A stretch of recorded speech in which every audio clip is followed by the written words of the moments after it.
Is this thing on?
We're gonna wait a minute, see if anyone else comes through the door.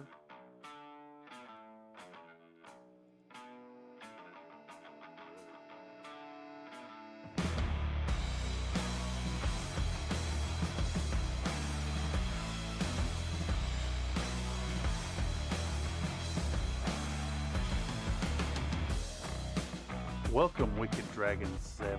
Howdy do.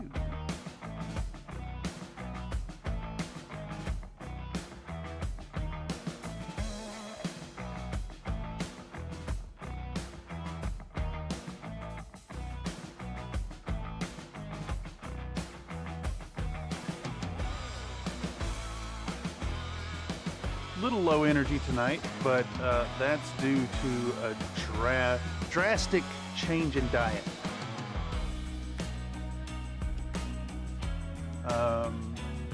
I am embarking in weight loss this year.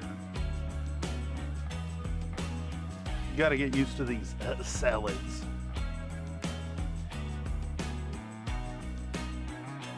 Not gonna lie though, I put some Pink Lady apples on tonight's salad, and it's absolutely fantastic. Big recommend.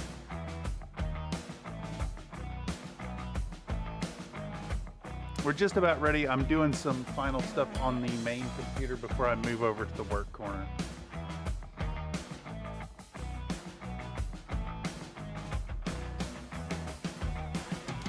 Ooh, salad.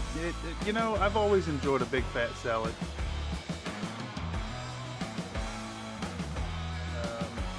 But the problem in my life is pizza. Lots of pizza, and well, I'm getting old.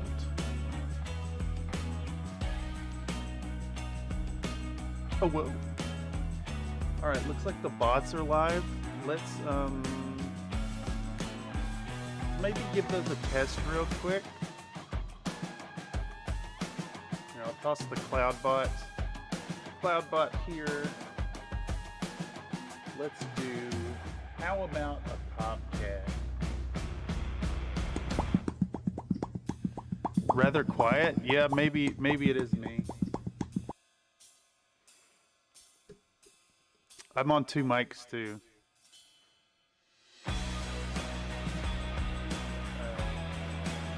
Alright, looks like Cloudbot's up. Let's test the Pangea.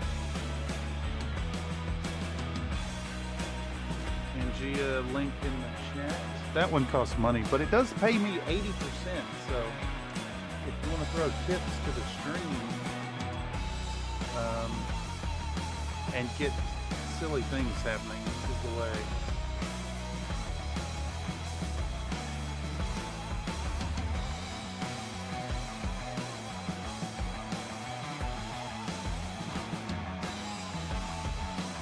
Do this.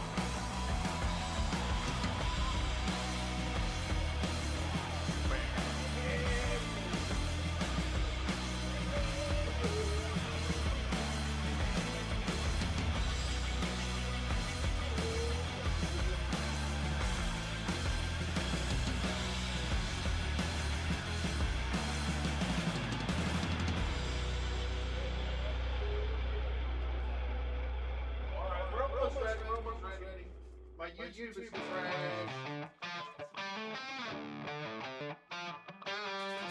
Let's maybe turn off this microphone.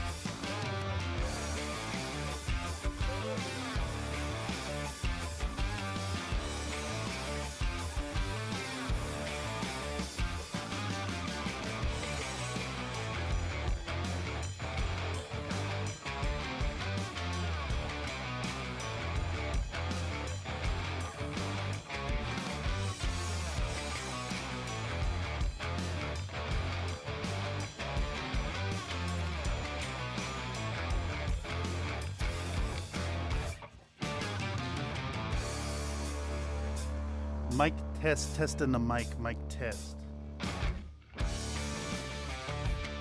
Testing the mic.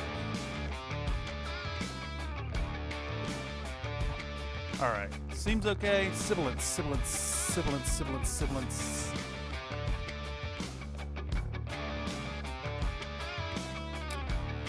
Latency test 1, 2, 3.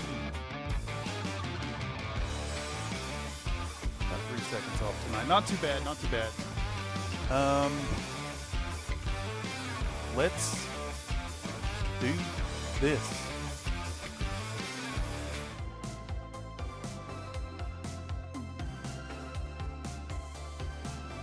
This seems okay. Country Fried Minis asked me, sell I maybe nuggets need on to- why we should Tanya during these silly live streams. Well, y'all, Tanya is There where goes it's the at. Pangea. It's like giving your creativity a little yeehaw. You never know what hilarity and shenanigans will pop up. We're talking so about the Tanya thugs. keeps T you on your is for toes. terrible. H is Plus, it's for a chance hell. to connect U with is folks for who love ugly. painting And G minis, is for starting jail. paper Cause I tubes, thought just King having a good fell. old time. And hey, there's always the thrill of channel point gambling. So saddle up Something and about let's the Tanya farting in the together, y'all. tubes. Yeehaw. Alright, it knows about the gambling. It knows about the tubes. Alright, let's get into this.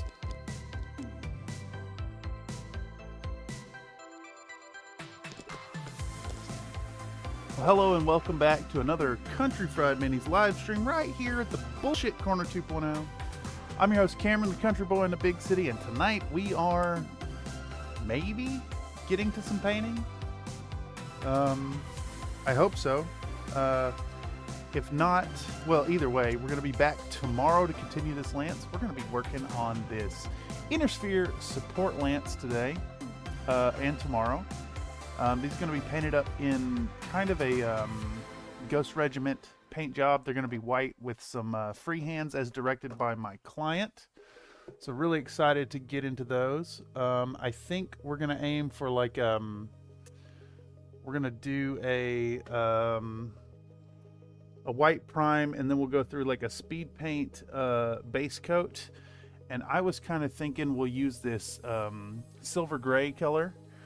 Silver gray into white to build up the base tones, and then it's just a whole bunch of freehanding and the metallics, and then we'll do our chipping and weathering, and they're gonna look fabulous.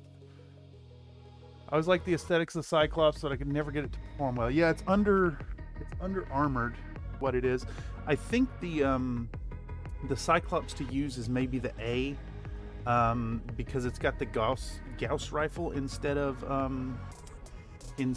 the AC-20, and you can keep it at range where it really wants to be. Cyclops cannot afford big hits. I also really like the there's a variant with a like a deployable command unit on its back, and I think that would be a really fun one to put into a scenario. Anyhow, welcome. We're gonna keep it nice and chill tonight. We're just gonna get some work done. We're gonna grind forward. Tonight's big focus is going to be about mold line removal, pulling these off the bases and pairing them for work. A lot of mold line stuff. We're going to talk about using a hobby knife, using a grinder bit. I've got my battery charging on the Dremel, so should be fine, should be fun. It'll be slow going, but I'm aiming to have these guys done in 2 days of work and have those dispatched to the client as fast as possible. It doesn't mean close range weapons, but it doesn't have the armor to match. Yeah, exactly. Maybe if you backed up the Cyclops with some other like close range brawler, something with a little bit more immediate threat. I don't know. Maybe pair it with like an Axeman or something SRM heavy, maybe. I always like the Cyclops, but yeah, they're kind of bad. Anyhow, let's get in on this project. We're also going to film this, so I think we're aiming to have this come out as a video, maybe the February video. I think we're still working on the Big Black Knight project, which I guess I could get this out and show off some of the freehanding stuff. So we've got our Big Black Knight project we're working on. It's in the process of getting its little freehand bits. Goons for no man. We got these like warning labels. We got the no steps. I haven't done the battle damage yet. The highlights are still real rough because we haven't done any of the chipping. It's basically a month behind schedule at this point, but that's the nature of the beast. And well, in the meantime, we have commissions that are due basically this week. So I've got this one. This one's got to go out. We've got a Timberwolf set that needs to get done, and then I've got 2 lances that are blind box buys, so I'm not actually going to talk about them beyond the Discord. If you're not a member of the Discord, make sure to sign up so you can chat Battletech, talk shit, whatever you got going on. Kotek says, if I had to use one, I'd downgrade the AC to a 10, stock up on armor, though I only use customs in campaigns. Hot Dog Pouch, welcome, Mr. Lord Faultier. Hope you're doing well. Fancy seeing you here. Okay. So let's get stuck in, and we got the phone out. So we're going to start recording. How about that? Yet another spam call. Dude, I responded to a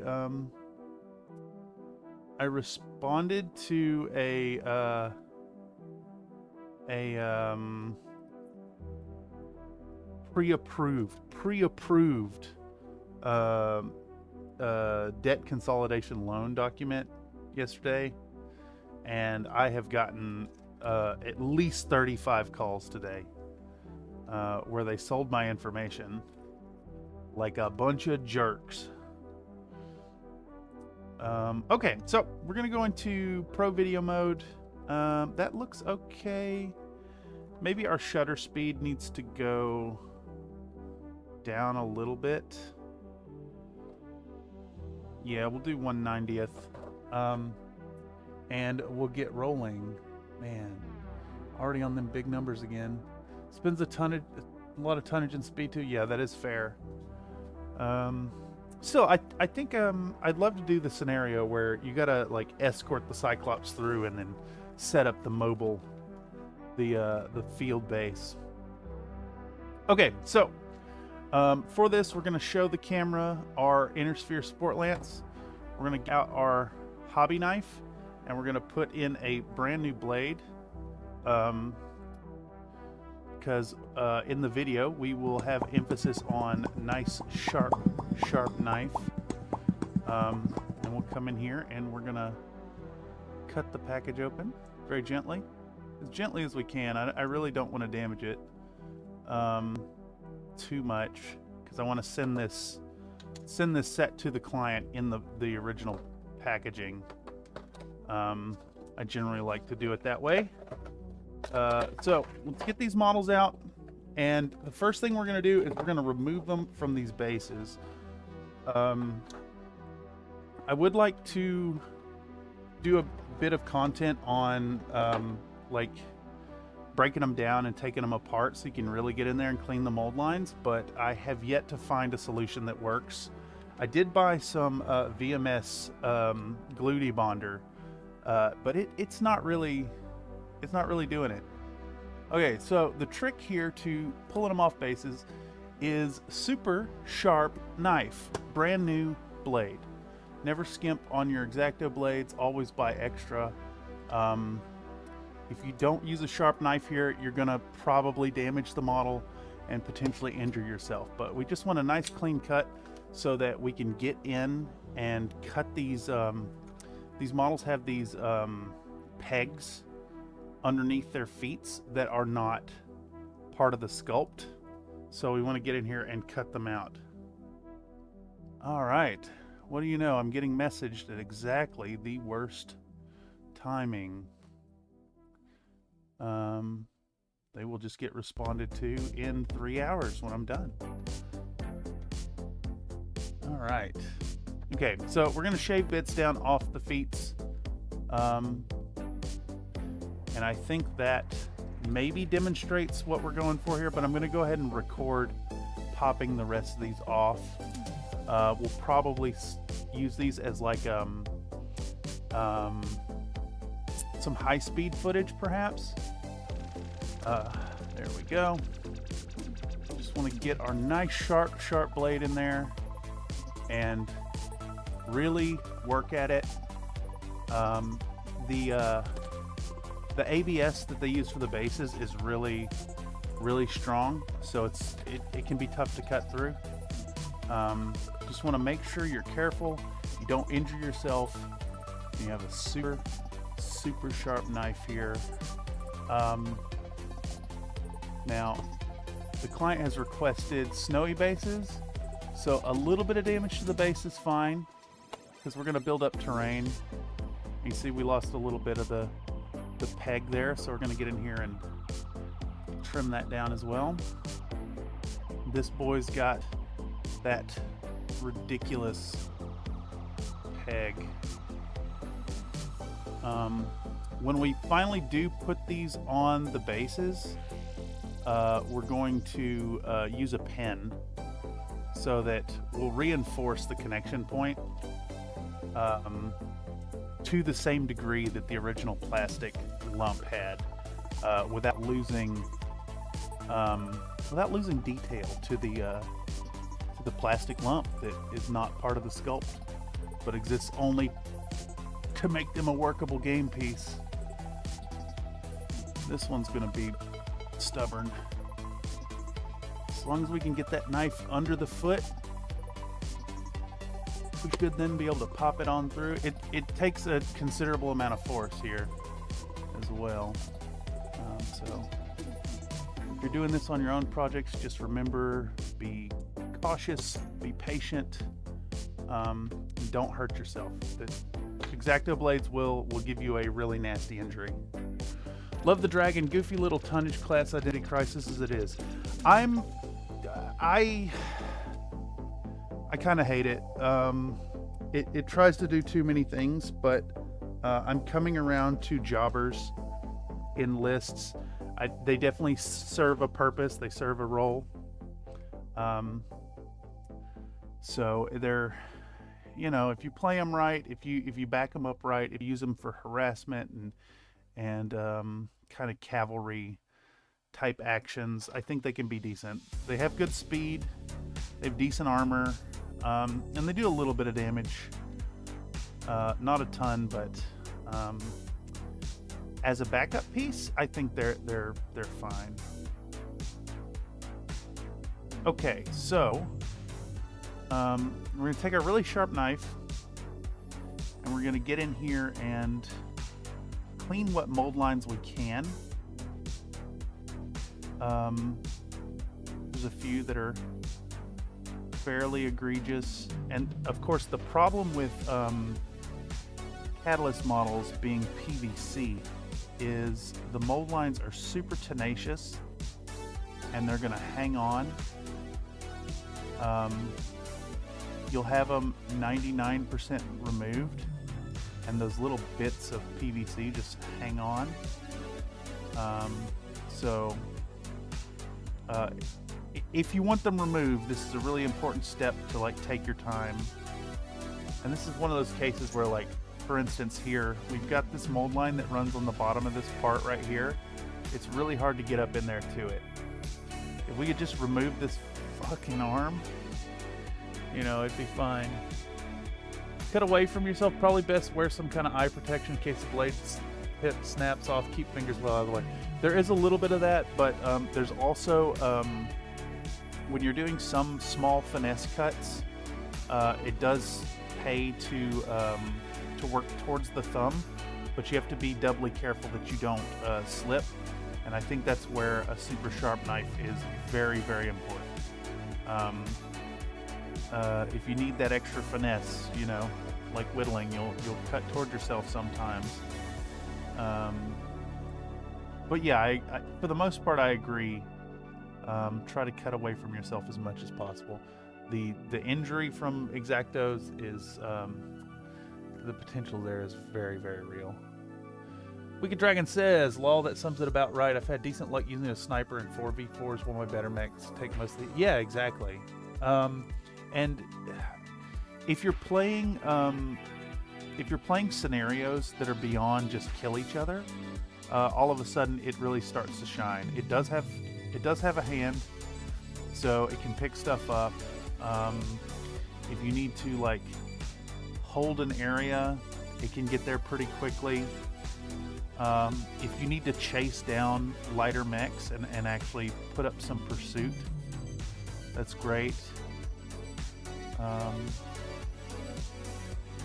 You know, it does a little bit of things. It's a jack of all trades, right? You got the LRMs, you got the medium lasers, you got the AC5. You're working in 3 different range brackets and doing mediocre damage, but you're able to work in 3 different brackets with a bit of speed. There are some fun variants though. I really like the rotary autocannon one, though it does kind of become a one-trick pony at that point.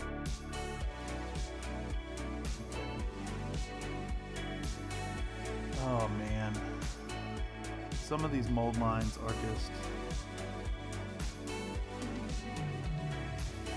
a pain in the butt to get to. But we're gonna do it. We're gonna get in there. We're gonna do it right. Shave this stuff down, and then once we get them cut back, we'll go back in with the brass wire brush to kind of smooth off the little fuzzies that hang about. Gonna be super fun though, once we get past all this crap. Hey MacFrog, how are you doing? Doing a little work tonight on some Catalyst minis, which is unusual for me. I'm definitely a hater on Catalyst models. I'd love to see them in like a higher quality, sharper print. I want them in styrene or as 3D models. Maybe even Ironwind metals if they'd expand their collection. I have worked with a few of the premiums. I'm not super impressed. Scenario, set everything and everyone on the board on fire. Wait, like actually? Like with the lighter?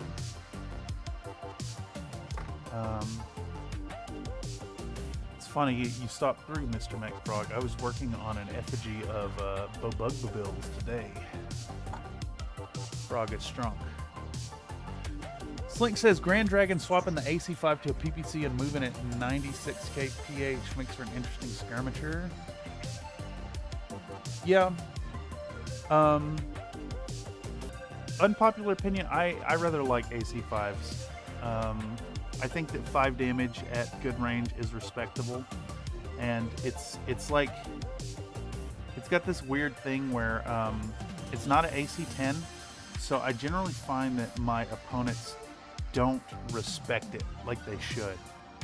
When you start laying damage down, a few hits with 5 damage, all of a sudden armor starts to get beat up. You start to break through. You can shred arms. Plus the range. The range is nice. I recently ran a game with a partisan parked up on a hill, just raining down AC5, and it got ignored the whole game, which was awesome. It actually ran out of ammo. Alright, can we get in here? We're not going to be able to reach that, so I think it may be time for the power tool for that one. And we're going to go for a refined pointed burr here, which we'll start with now. I'm using it already, but we will film this at some point. I think we're going to use the dragon as like the main feature for the video. So as we get there, we'll get to that. Where's my respirator? It's over there. Give me just a second. I'm going to grab that respirator. I also need to get that screen on the stream so I can have immediate feedback. Just got to walk across the room. BRB. BRB.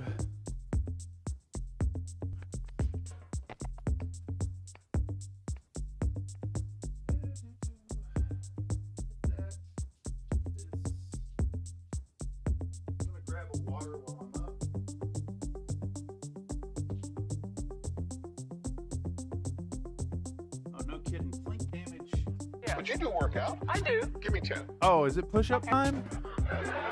Let's give you them push-ups real quick. Bye, everyone. She can go on forever. 1, 2, 3, 4, 6, 7, 8, 9, 10. Okay.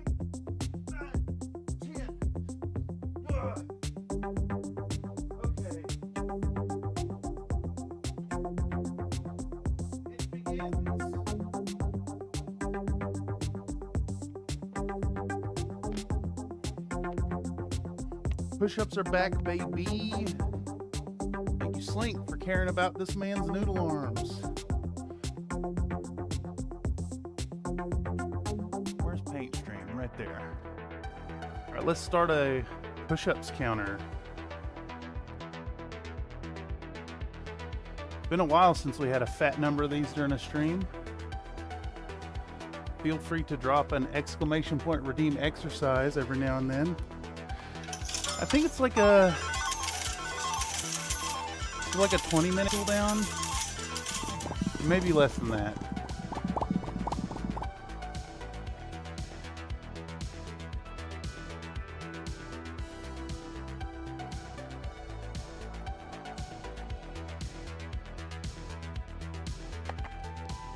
All right. Let's see, is that coming through? It looks like it is. Okay, so whenever we have our problematic spots, I can't remember where we were. We're gonna come in. Ooh, that doesn't sound good. Thought it was 10. It might be 10. The snub PPC light autocannon 5 Maul is a great machine. Shame so few mechs use the light autocannons. I actually, unpopular opinion, I love the original model with the AC2s. Big fan. Park it up on a hill, do the AC2 stuff. If anybody gets close enough to get hit with LRMs, then they start getting rained on with that. I love field gun infantry. So you can take a platoon of infantry with autocannon 2s. It's got 4 of them in it, and they're like 200 something BB. Park them up on a hill in some trees, and then just harass mechs the entire game. They're actually amazing. So we want to be really, really gentle with this. The grinding here is going to cause a whole bunch of little fuzzy bits to come off the necks. But we want those mold lines really reduced. My experience with Catalyst models, I've never really been able to successfully completely get them off, but if you just get most of them enough that they're not super noticeable, you generally will get the thing across, the idea across to the recipient. If you don't have a Dremel, you probably get away with using some sanding sticks, maybe. Though, if you don't have a Dremel, I definitely recommend treating yourself. Pick one up, whether you are corded or cordless. Having access to a rotary tool is big time. All right, and then we're going to take our brass wire brush. This is a fairly soft brass wire brush, and we're going to get in there where we did the work, and we're going to scrub it.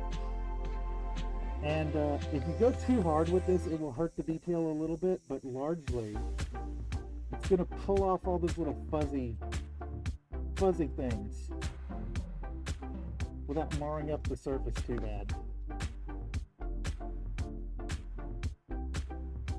Just all the little bits that hang on after you do the mold line stuff.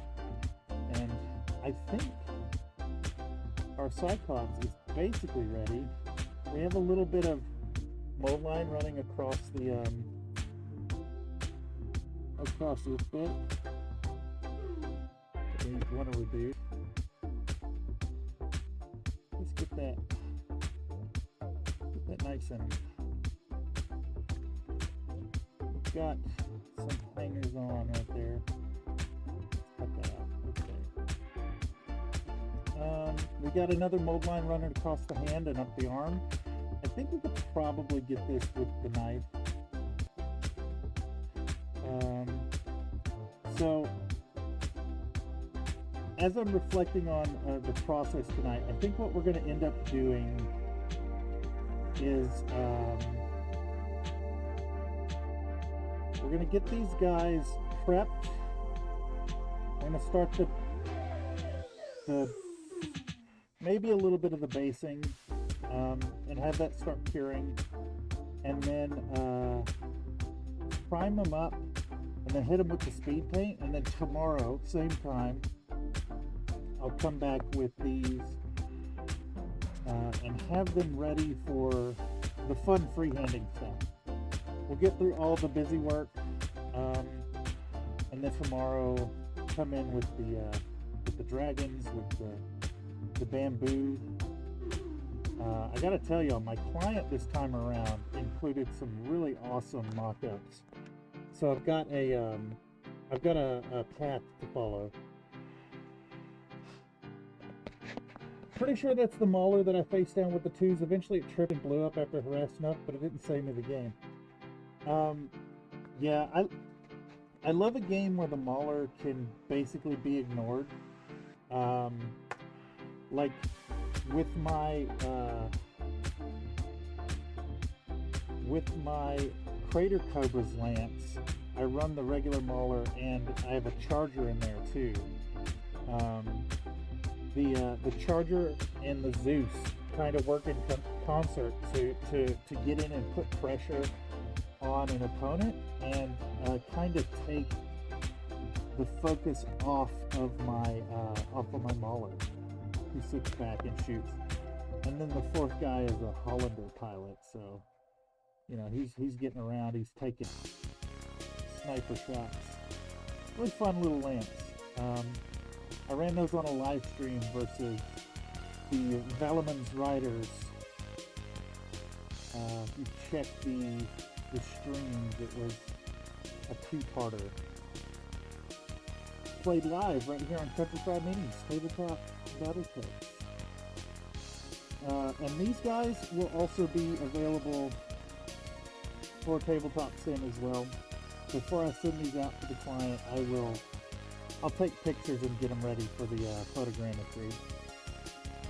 Okay, so same deal. We're getting in here and cutting things back. Let's see if I can't get my preview projector up. Maybe I can get zoomed in on these doors a little better, so we can actually see like the mold line stuff. Yeah, there we go. So we're just, you know, very gently removing the bare minimum material we can. Whenever you have spots like right here, like that line, this I think is largely going to be power tool, but if we can get the tip in there, we're going to work it as best we can. It really sucks that these guys have so much cleanup.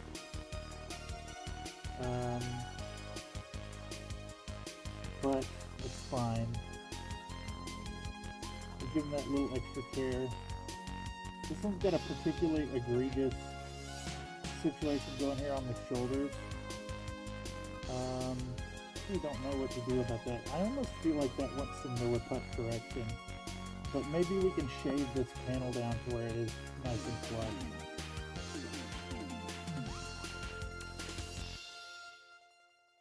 I think that wants milliput correction, honestly. Let's see if we can't shave just the barest amount right there.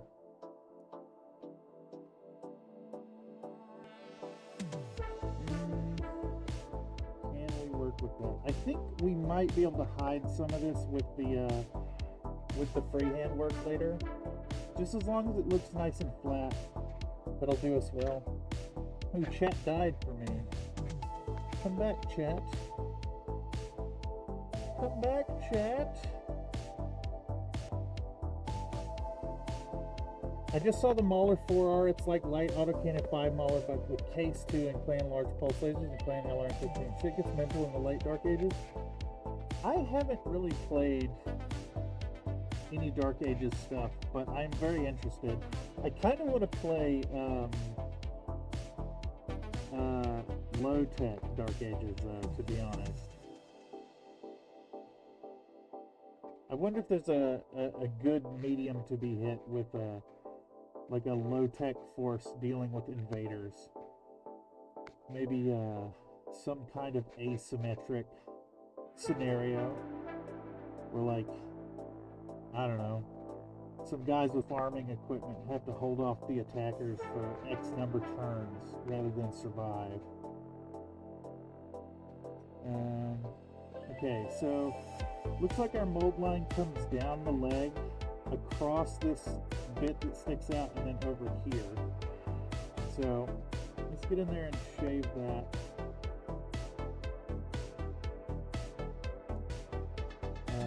I think our super sharp blade is really doing us some favors here too, and helping our little bits to actually come off.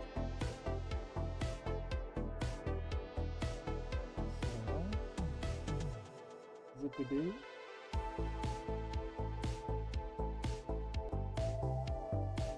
Shave this stuff down. Take our time. I think that's the crux of stuff like this. It's got to be done. So, you know, just get in there and do it. Take a little time to do it. You'll be glad for it in the end. I see so many great paint jobs out there from community members or folks in other communities, and I see the mold lines. And I internalize it. I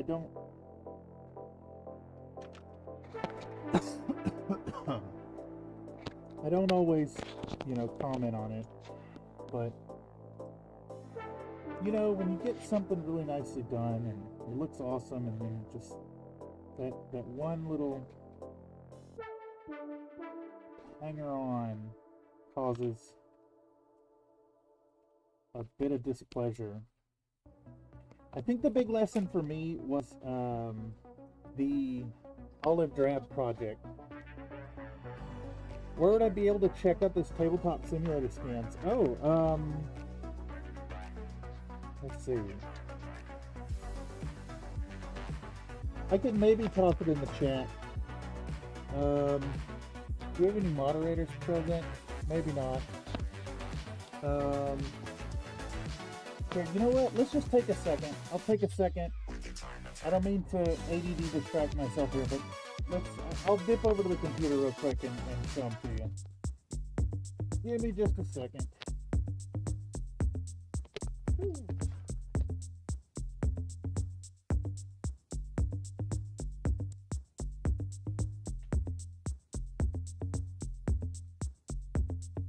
I probably don't necessarily need the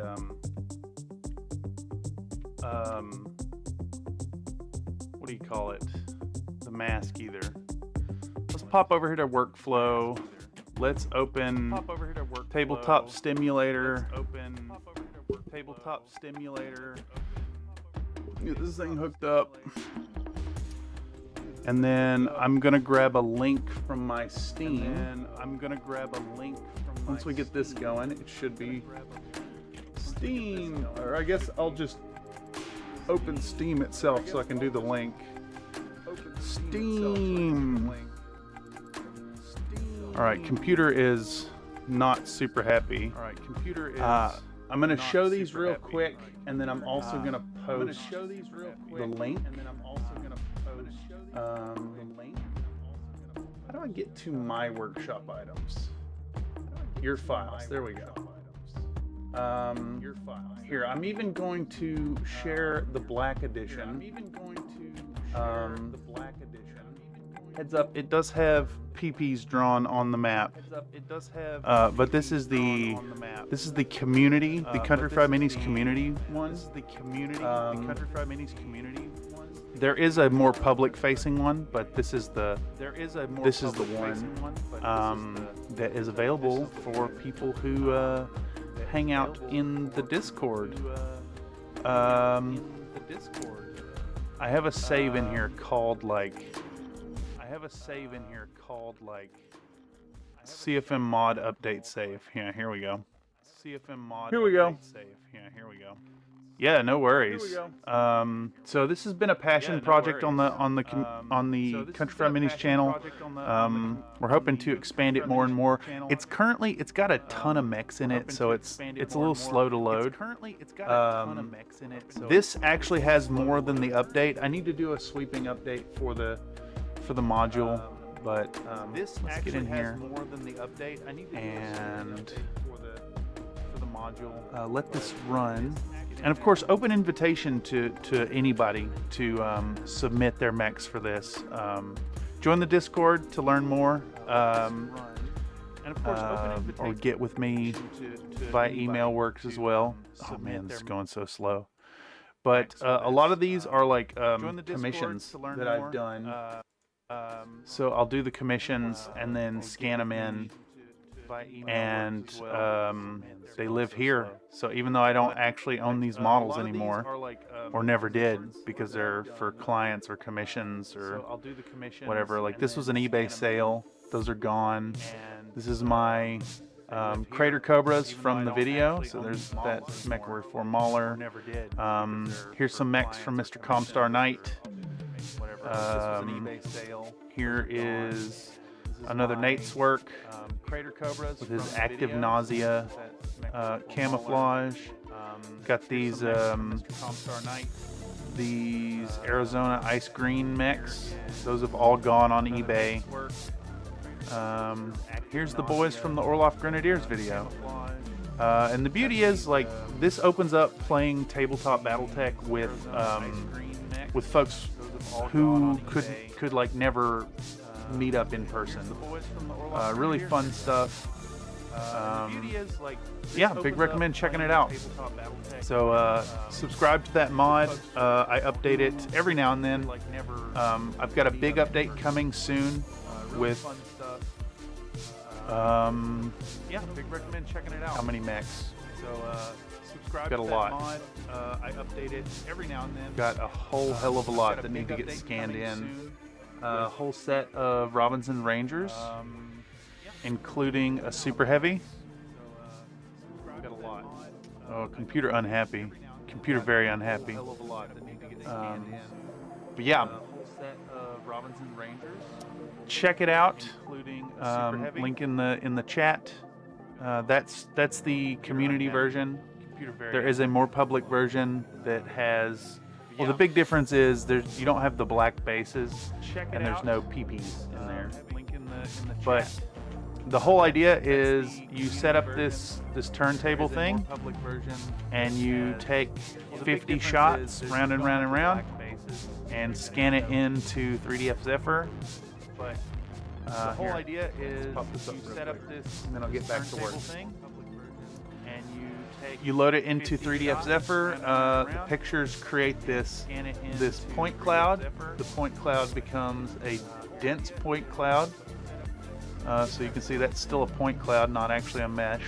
You load it into 3DF Zephyr, and then we turn it into a mesh. So this is like the full resolution mesh. And then it turns into the textured mesh, which has a reduced number of polygons, but is still a really high definition UV wrap around it. And this way we can get our hand-painted minis in Battletech, and you can play with your friends who live in other countries, or if, like, say you live in some small town and don't have access to Battletech, because your local game store that's an hour away only plays what do you call it? Warhammer. It's good stuff. Keep an eye out for more live games. I'm hoping to coax a few peers on YouTube into playing games, and community members, of course. I've got one planned with Mr. Another Nate very soon. Anyhow, let's do paint stream capture and get back to work. Oh shit, that was.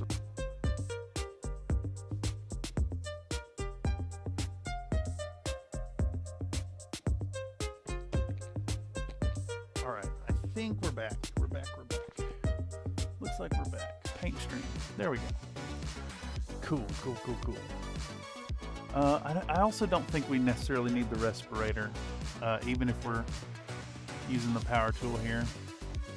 It is PVC and not resin, after all. So we're gonna keep carving.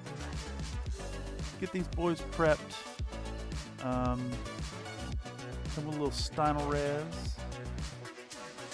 I think we can reasonably prime and base coat them tonight. Like I said, I will continue working into the evening after the stream. And then tomorrow, same time, we'll see where these are at. I'm kind of on schedule to do today and tomorrow, committed to these guys, and then Wednesday, Thursday committed to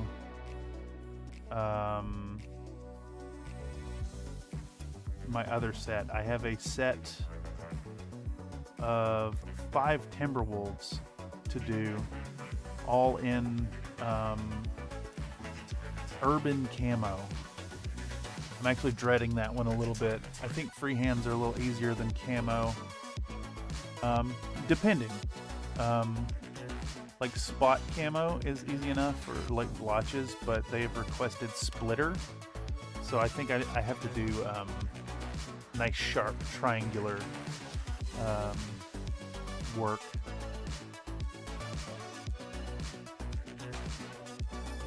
Alright, we got a little bit of mold lines on top of this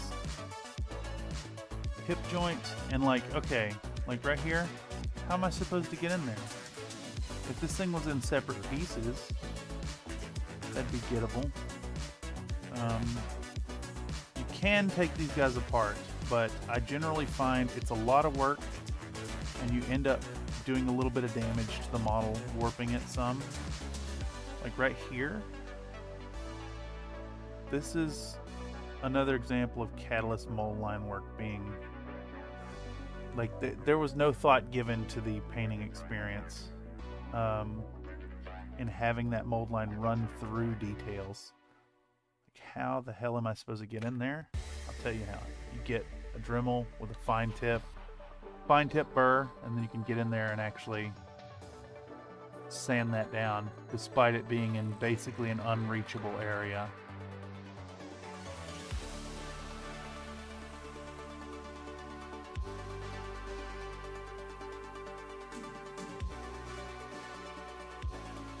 Alright, and then we can come back in once more with our brass wire brush and pull off all that crap.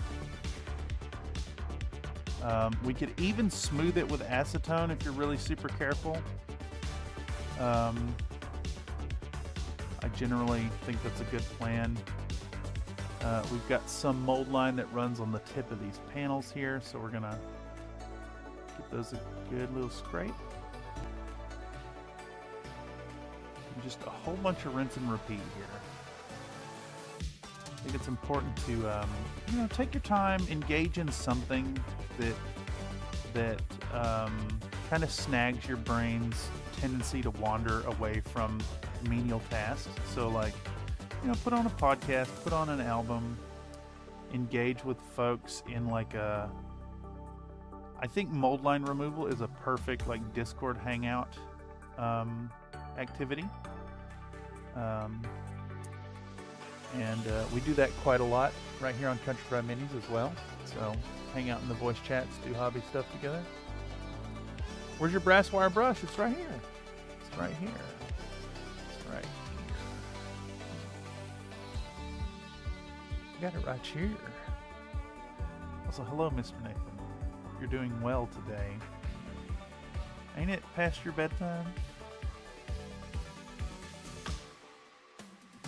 Going a little late today, but you know what? The late thing, that's for me. These are the hours that I'm at. These are the hours that I'm actually functioning. And honestly, the viewership turnout is about the same, regardless if I go late or at the noon slot. And I don't have to like adjust my sleep schedule to get up for a noon stream if I just go in the evening. So, yeah. Alright, this boy's gonna be really fun. You got a little bit of mold line hiding right here. And I'm trying to get the bare minimum bite into the sculpt here. I really don't want to take off too much, just enough, you know.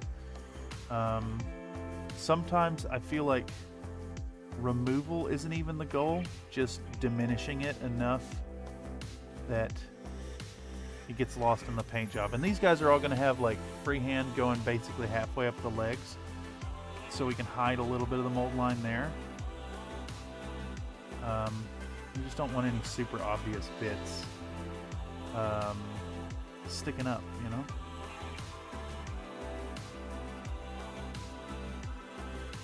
Get this guy as well right here.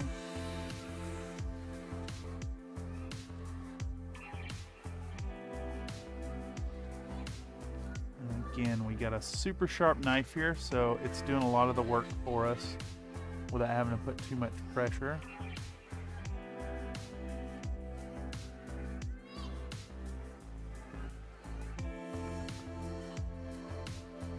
Take the small end of our brass wire brush and really get in there and pull that crap off.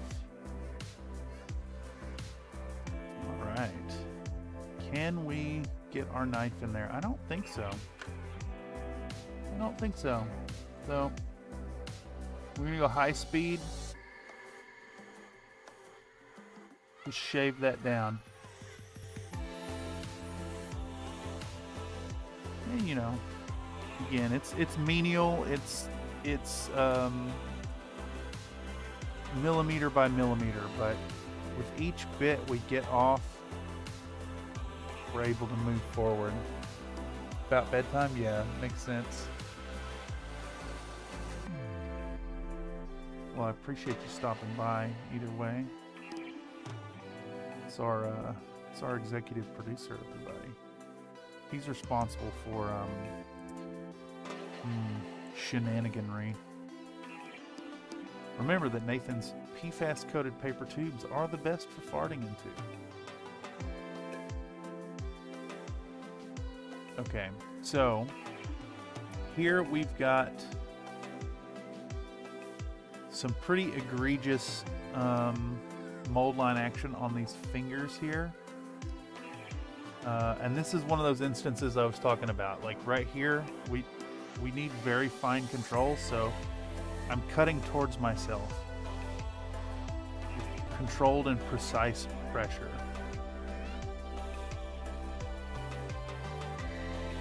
It's a lot easier to pull than to push with fine control.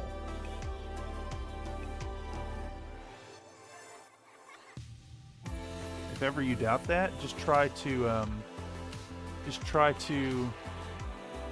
push a straight line versus pulling a straight line. You know, push, pull. You'll feel the difference immediately.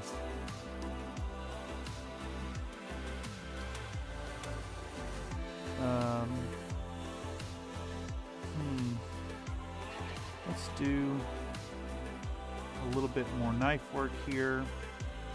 I'm just about done with the thug. Talking about the thug. Let's see if that's off cooldown yet. Redeem. Thug.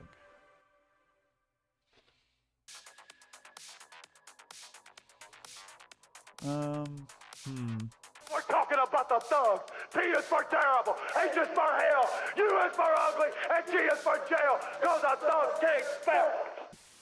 G is for jail, because the thug can't spell. Alright. So, we've got this pesky mold line on top of the arm here. I can't really get in there with the knife, so we're gonna use high speed on our burr here.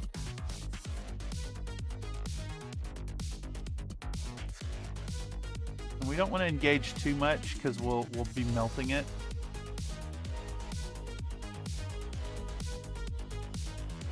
So we just want to get that panel nice and flat.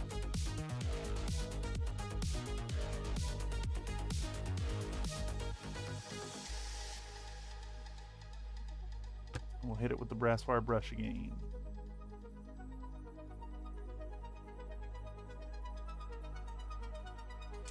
What really sucks here is we've got some potatoed up details on the here.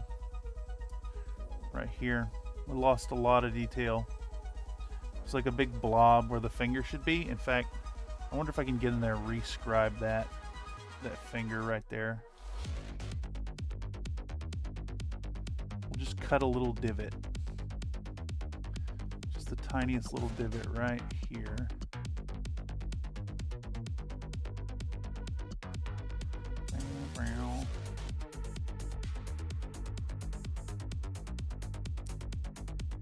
That's just a mush instead of a finger. Man, PVC is not good for high detail applications.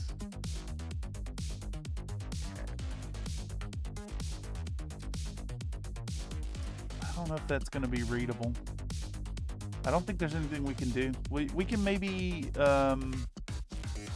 create an illusion of a separation with the paintbrush later. So long as we can remember. But let's just continue scraping, cutting.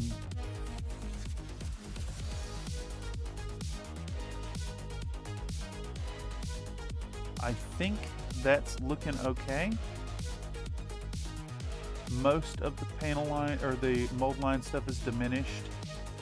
A little bit right here that we're gonna get rid of. And again, if you're cutting towards yourself, make sure your blade is very sharp.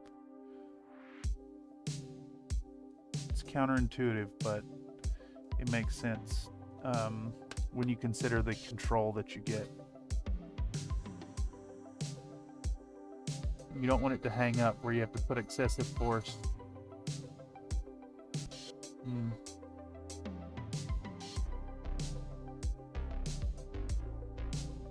All right. Looking okay.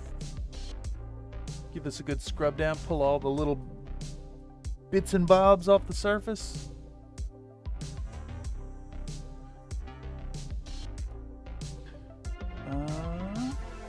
We got a little bit in here. We're gonna try to dig out. I don't think it's gonna be super visible, so I'm not too worried about it.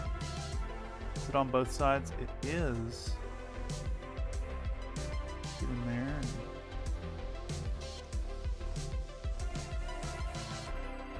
cut that out and get in there with the brass wire brush. It's pretty soft. Again, this is not a very stiff brass wire brush. It is brass though. Okay, 2 down. That's halfway there. Where are we sitting at? An hour in? Not too bad. Not too bad. Spider. Let's see, what are we doing about our spider? For one, we're going to continue shaving this down. Get that under control. And then, so check this out. They have added the wedge. The wedge is up in between the toes. So notice there's a nice gap between the toes here, right? There's this extra wedge where they have just lazily booleaned a bit into the model. And I'm gonna reduce that a little bit here. I'm gonna have to get in here like that to cut it out.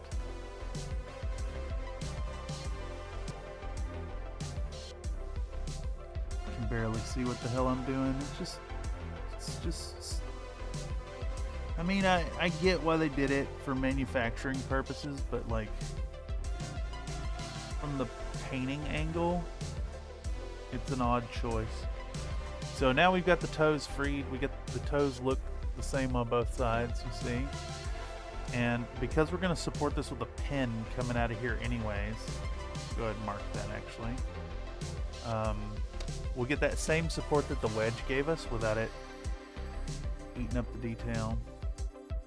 Now, interestingly enough, it does appear that our spider's mold line situation is not too bad at all.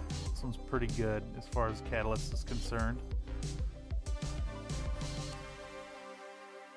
So let's try to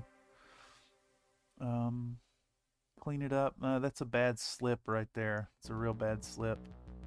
Let's try to shave it even.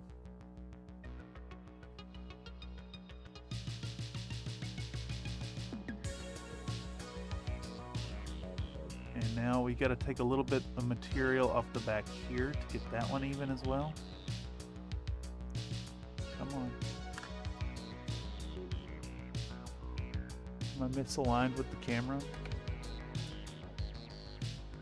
It's a trade-off with the hella zoomed in shots, you know? Okay, so anywhere we have these nice placements on the edge, I always like it because we can just barely drag the knife across and it gets the thing done. And again, it's a sharp-ass knife, so it does just glide through those mold lines like butter.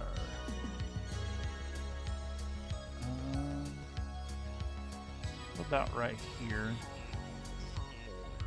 Just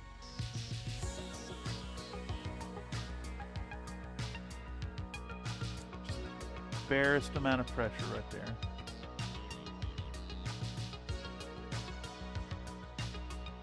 This one's really well hidden on this side.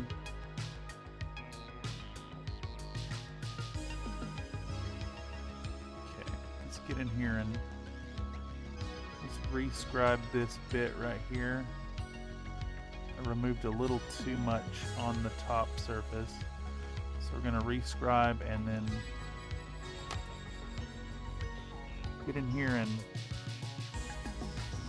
shave down that inside of the forearm there, or upper arm.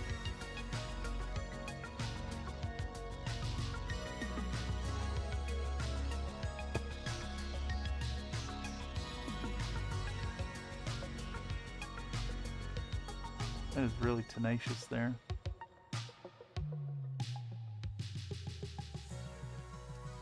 We can't get those little stragglers off. There we go. And we got the mold line running up under the shoulder. We're gonna bite into that just a little bit.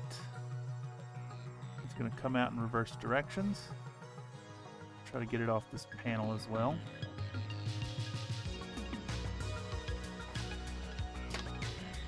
Brass wire brush again.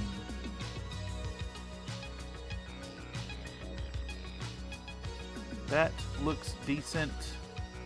I did remove too much material here though. And it is evident. So we're gonna hit pause for a second and repair our mistake. If I can figure out where the hell my milliput is. We can use green stuff, it's fine. We'll use green stuff. Get a little bit of green stuff out. I don't need much, just the tiniest little bit. Replace what we removed.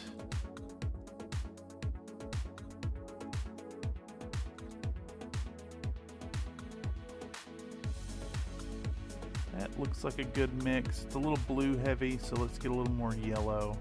I think we want it yellow heavy so it's nice and soft. All right.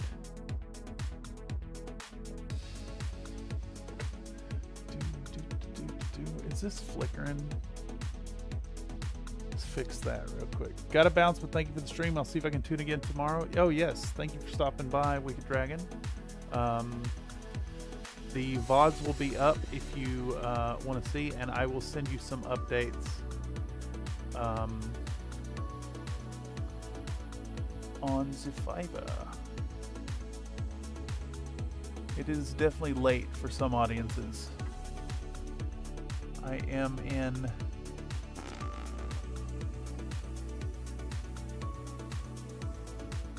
the end of the world here.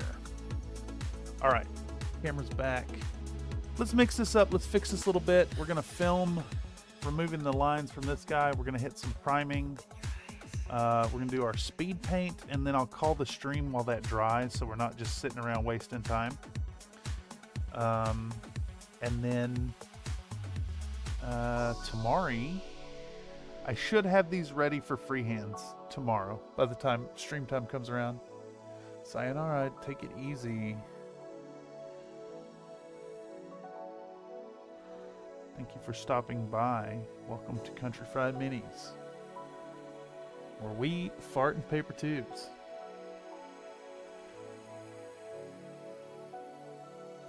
It's not actually. I don't know if any of us have ever actually done it, but we sure talk about it a lot.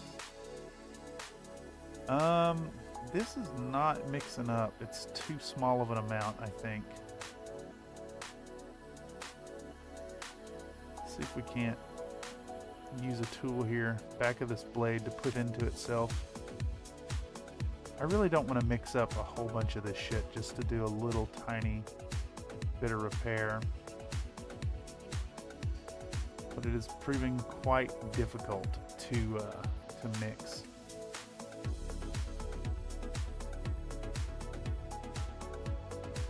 Can I mush it into itself a few times? That might be the way. Yeah, I think this is the way. Pick it up, roll it up, flatten it out. Pick it up, roll it up, flatten it out. Pick it up, roll it up, flatten it out. Pick it up, roll it up, flatten it out. Eventually this should turn green.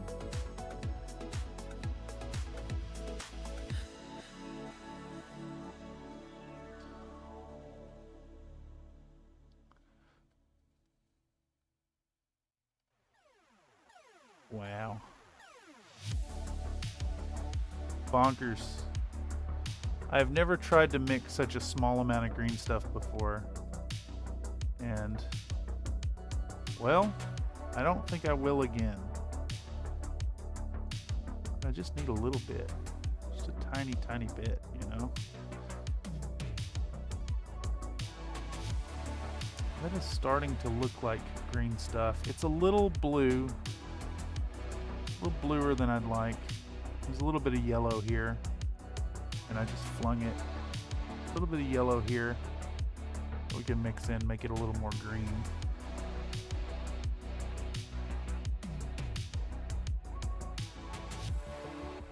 Just drop it, smash it, drop it, smash it, drop it, smash it, drop it, smash it, drop it, smash it.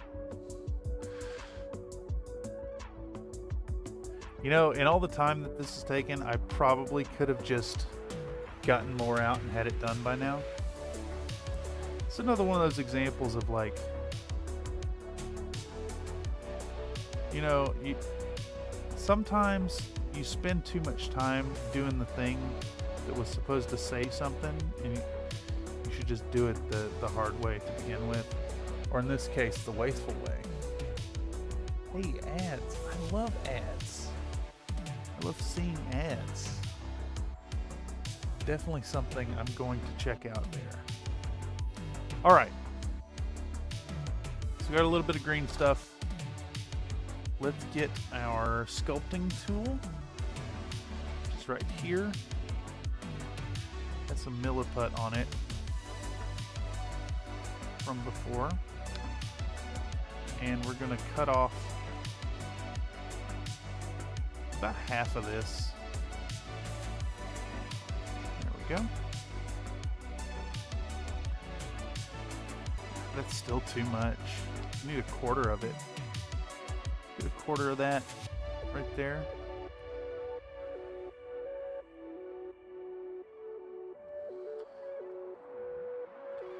We're going to correct that little bit of panel right here. So we'll get our putty on there.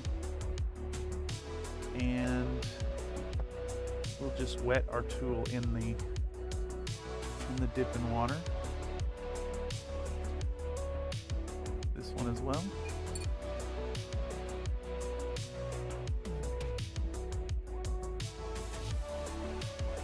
Now, I really need like 2 hands here, or 3 hands here.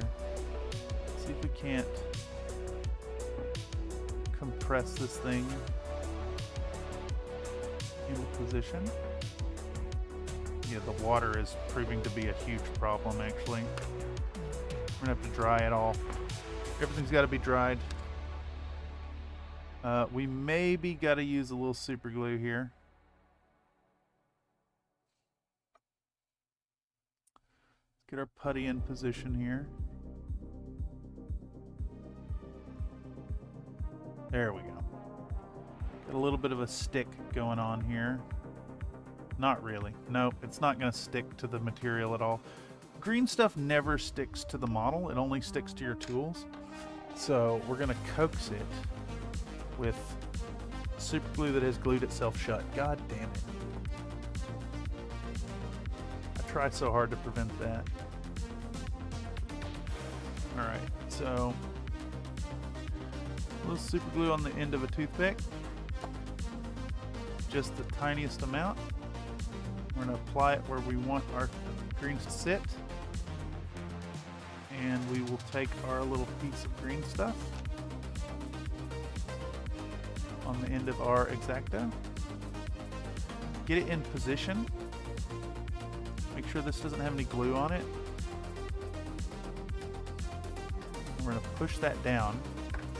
We're going to go ahead and apply a little bit of accelerant and cure that super glue instantly. And now we should have this putty adhered to the surface, at least enough to get in there and do the work we want to do. So we're going to come in and push with the back here until the panel line that we removed is gone, or is re-established. And then we're going to start smoothing this putty in towards the arm.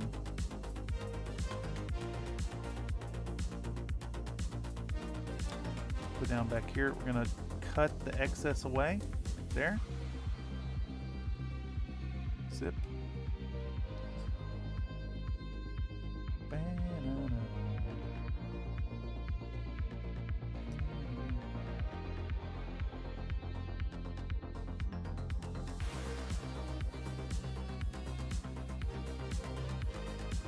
a moistened fingertip and kind of smooth it a little bit more. And then we will flatten the back.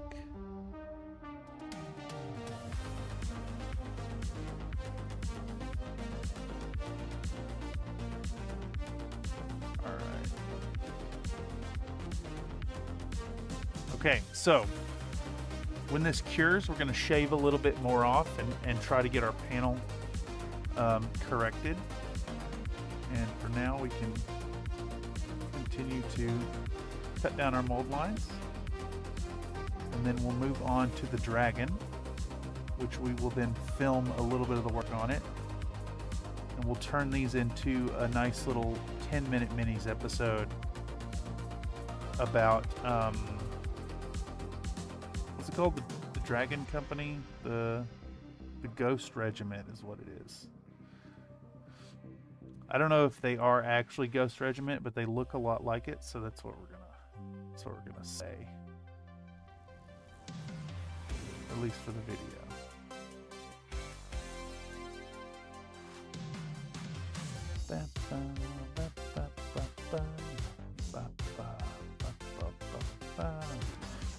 Get this one cut down over here.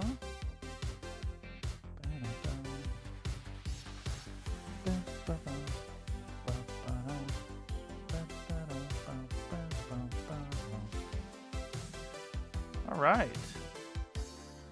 Looking okay. I do not like this line right here. That one's pretty egregious. I don't know how much we can do about it though. Not without creating the same problem that we did on the back. And then this one's especially heinous. So all that I said about him being nice on the spider, so we have this panel line here, right? And then we have a mold line on the inside of it. I think we're gonna have to come in with the Dremel to get that one. I've got it on low speed this time.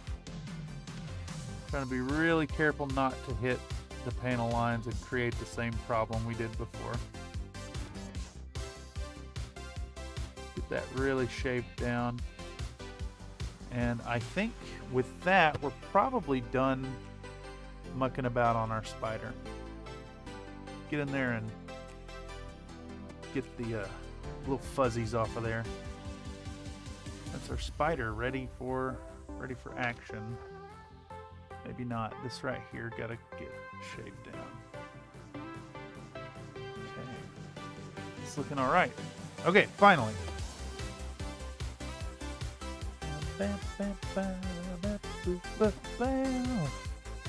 All right, let's film the dragon. Let's film the dragon.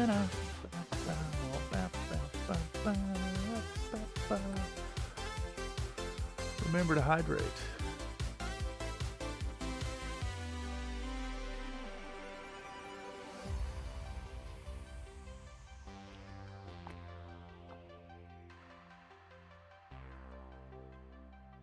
It's good for you.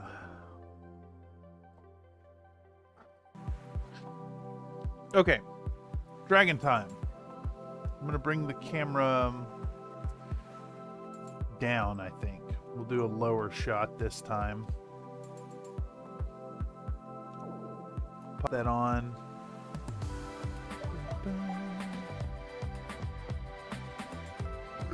Excuse me.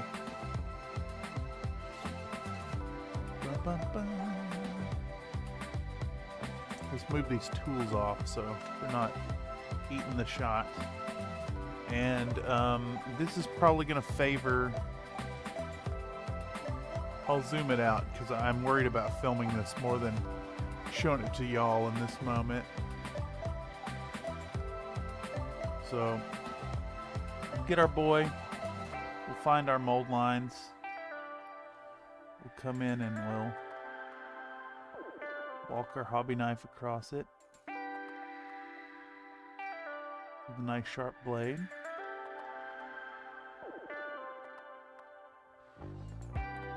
Turn him in our hands. We'll find our spots. We'll show it to the camera where it's at. Get in here, we rub it down.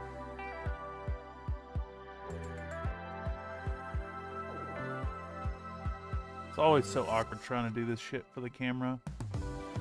We'll find some problem spots again, like right there. We'll get in and cut it back.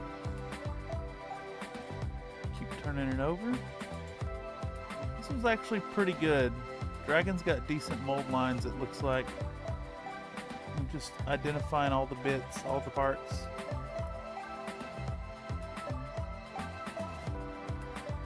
Getting in there, shaving stuff down.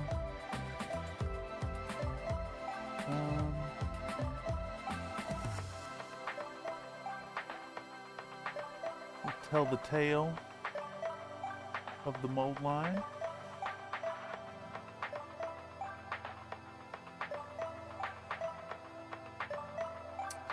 And then we'll show the camera our brass wire brush. We'll come in and we'll rub what we just rubbed on. Make sure there's no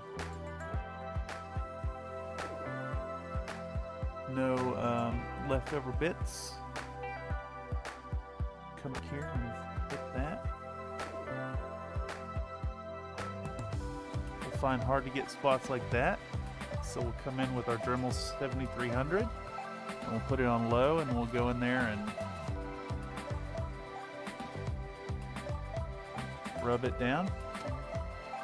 And get back our brass wire brush and rub the shit out of that.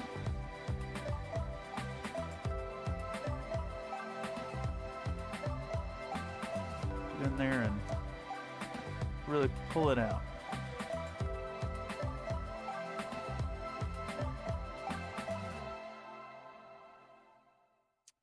And I think that's looking pretty decent. So we can turn the camera off and maybe it's time to prime. Love the Twist-A-Lime TCs with one of those powdered lemonade packets shaken in there. It's basically Sprite without being soda. TC? What's a TC? Woo woo. Oh, I think it's 2 O's, 3 O's, I believe. I believe it's woo woo. I think that's it. Well, you want to woo woo? Yeah. It's that woo woo. It's that You know woo what I'm saying? woo. It's like- Some neighbors are saying way too loud. That's only in the morning. You're supposed to be up cooking breakfast or somebody, and so What a that's like an alarm absolute clock. monster Bub Rub is. I am very glad that whistle tips are no longer a thing. Very, very glad. Let's get back in on this thing. Honestly, traffic's been pretty good over the holiday. There's still a bit more here. Let's get that cleaned up. Yeah, I still need to do a like a pop-up video. I want to do a video that brings a little window up for the Windows 98 aesthetic, and it just lists all the redeems in a ticker tape and then goes away and loops like, I don't know, every half hour or something. Hey, you duder, what's up, Mr. Grim Zip Project? I got something special planned for you, sir. Be going out at the end of this week. I've decided what's going in your blind box. The whole week is going to be spent on commission work. Actually, we got the these boys. We got the support lance. These are going to hopefully get done tomorrow, and then we've got five Timberwolves, and then we got the blind box ones. But I don't know. I don't think I can stream those. Oh no. At Grimph Project donated a $2 super chat. Nua. So thick. Okay. All right, we're ready with these now. I do need to put back on my respirator, and I set it on the ground. But before we get the respirator going, let's maybe clean our airbrush, which is full of black primer because I am negligent. So we'll start with this thing.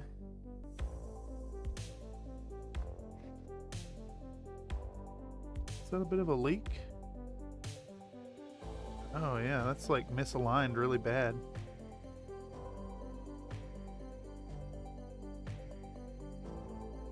This thing is just shitting out moisture. What the heck?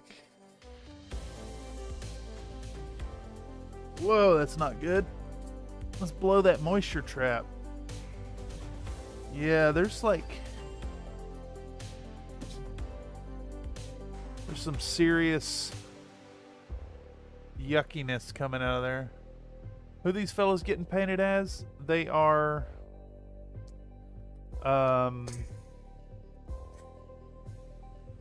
Ghost Regiment, basically. Not quite Ghost Regiment, but I think, well, they might actually be. They're white with freehand stuff on them.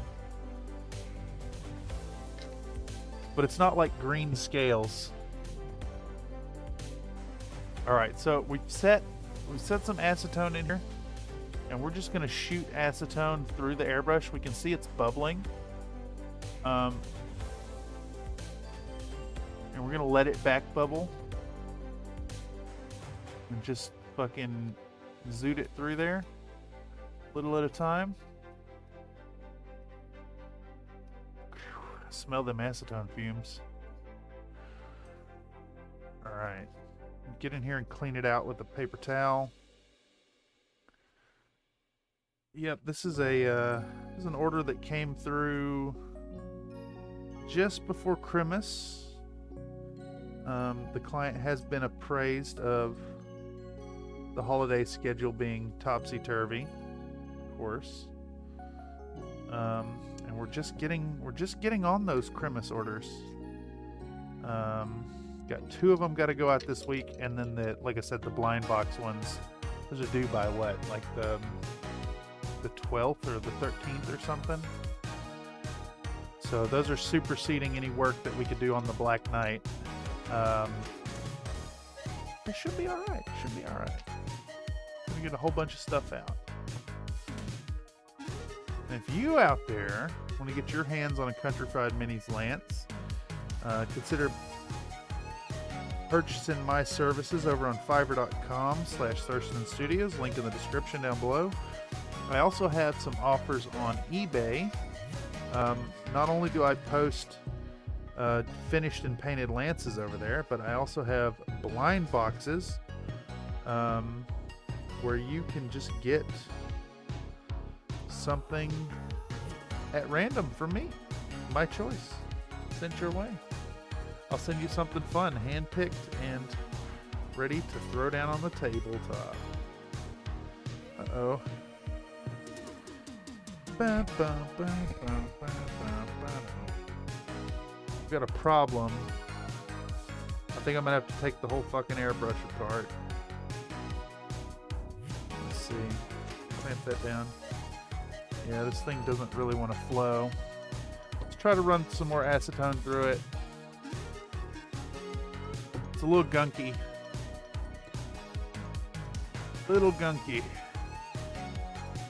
Oh, there it goes. Okay. Just need a little bit of acetone to break the rest through.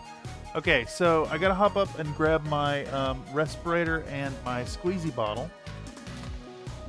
Airbrushes are both wonderful and the biggest pain. So a tip when you're buying your airbrush, if you don't have one yet, don't make the mistake I did. Make sure you get one where the cup comes off. So this is basically impossible to get in there and clean it up without just soaking the thing in solvents. Anyhow, I'm gonna run across the room, grab my spray bottle and my respirator, and we can set up and hit these with some Stynel Res. BRB.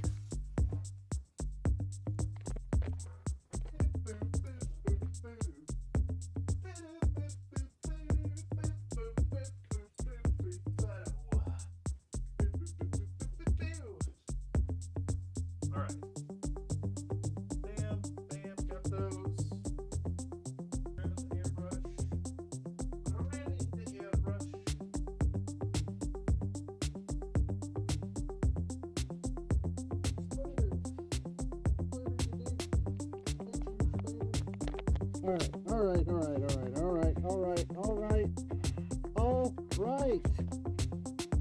Hell yeah. Back to the paint screen.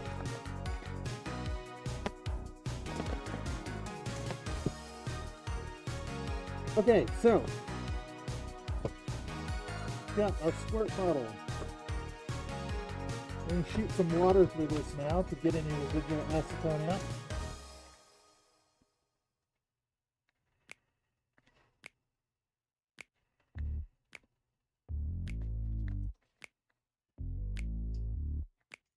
Alright, let's put this stuff out of the way. Get our bases out of the way. And then, how are we going to do this, y'all? I think I'm going to showcase one of my tricks here for airbrushing. Alright, so move everything. Move this. We turn this off for a second. We got a new spray booth. So, get our spray boothing out. Alright, we're going to film this. I'm going to film this section right here.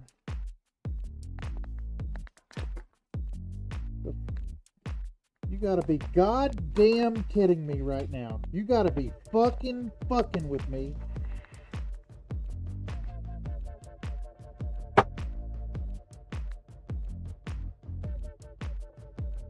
Oh. I just knocked my airbrush pot off and killed the airbrush.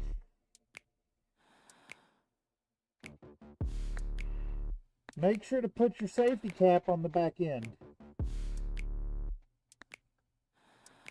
You fucking motherfucker. Absolute motherfucker.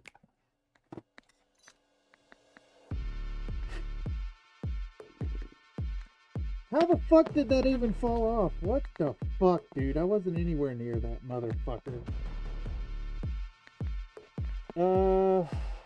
I have a needle somewhere. And it's normally right here. Is that it? There we go. I do have an extra needle.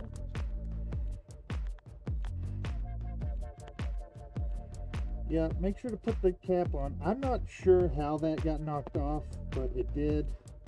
And actually, I think this may be bent beyond usability. Let's find out here.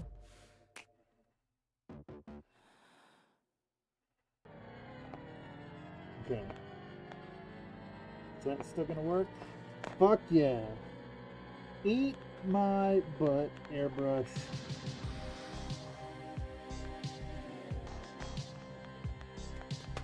I don't even know where the safety cap is.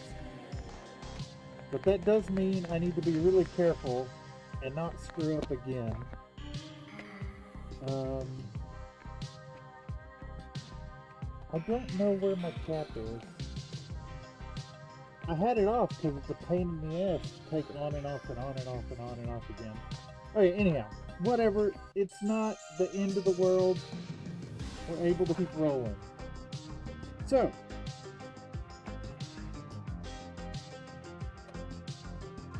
get our camera back out. I'm going to show off a little trick here.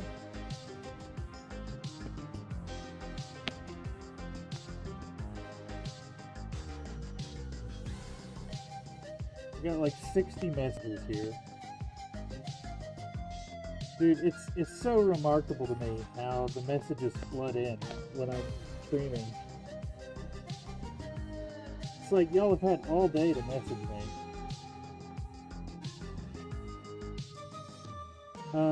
Okay, pro video. We're gonna turn this on. We're gonna record a fun little trick. So we got our boys here, and we want to stick them on this thing to where they don't fall down. So like, you know, you set these things up and they fall down, right? You turn them and they fall down. So the trick I like to use is we're gonna get out some hot glue and our lighter, and we're gonna heat that tip up. Get that tip nice and hot and liquidy.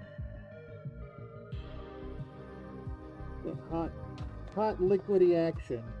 And we're gonna take a little bit of hot glue and put it on the feet of our boys. Like that. And we'll stick them down on the surface. And we'll see they don't fly off anymore. At Grimph Project donated a $5 super chat. The needle will be missed. Skull, skull, shrimp, shrimp, headstone, headstone, headstone. Skull, skull, shrimp, shrimp, headstone, headstone. Yeah, you ain't kidding. Thank you for the generous dono, my guy. Also, chat. YouTube fed me an ad, so chat died again. Alright, so we keep the tip nice and hot. Over in here, we'll do a little bit on the bottom of the footsie. Do a little bit on the bottom of that footsie. We'll stick them to our surface. Turn it around. Get this nice and hot again. Keep it really, really liquidy. I love the idea of making a case for keeping a big lighter in your hobby space. And we're gonna stick him down. And one more pass with our spider. One more pass with the spider. A little bit on the bottom of the foot there. A little bit right there. And we'll stick that down too. Alright. And I think we're good there. We do want to show that. Should have had this ready to go. We do want our tweezers. I want to come in here and make sure there's no like egregious strings hanging out that'll block any paint jobs. So we're going to come in here and just anywhere the strings are especially bad, we'll pop those free.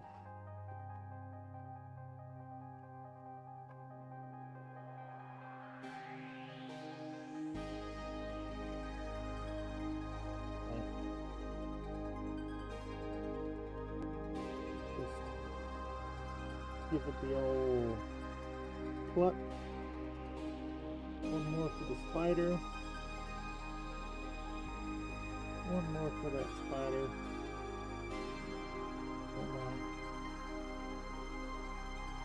There we go. Get a little bit more right there. Alright.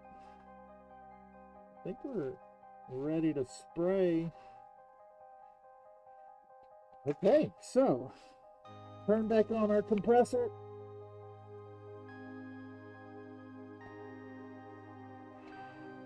Get our airbrush out. Connect our hose. Get that rolling. We'll show the spinal rest to the camera. We'll shake it up real good. And we'll fill it on camera. Always my favorite shots. Of course, that was horribly out of focus. And then we're going to come in here.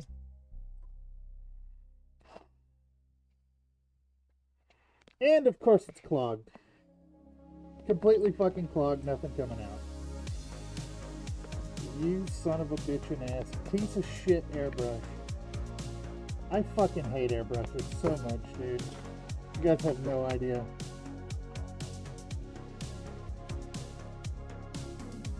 Son of a bitch and ass. Piece of fucking shit garbage. Alright. Let's put everything on pause. And pull the whole goddamn airbrush apart and fucking soak it in chemicals. I fucking hate this airbrush so much. Alright. Let's take the whole motherfucker apart.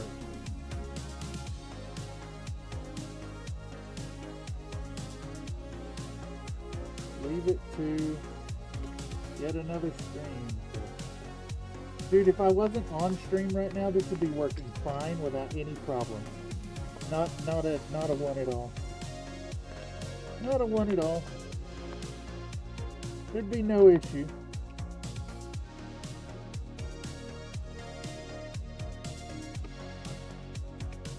There would be no issue. Let's get in there with a fucking brush. Baby this stupid fucking thing. Take the tip off and, you know, I dared to use it, so it needs the deepest clean of any tool.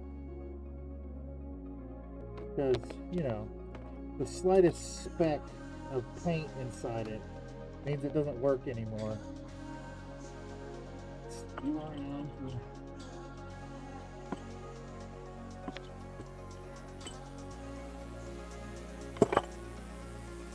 Alright.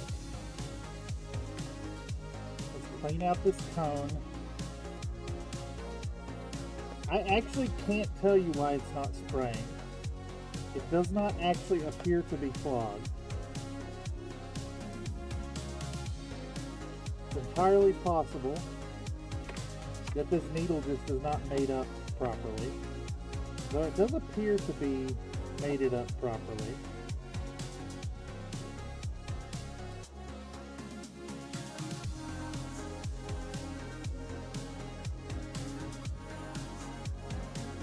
Oh yeah, there's something in there. There it goes. Let's soak that in the acetone for a moment.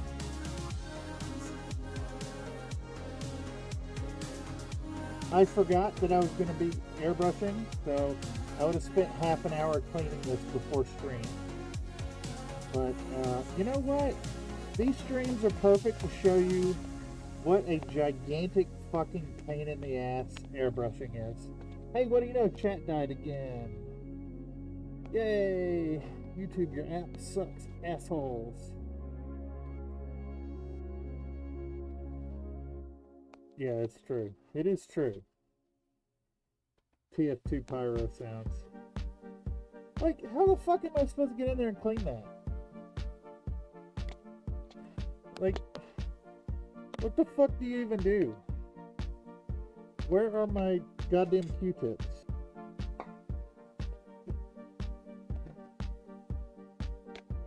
All the way over here for some stupid reason. Alright.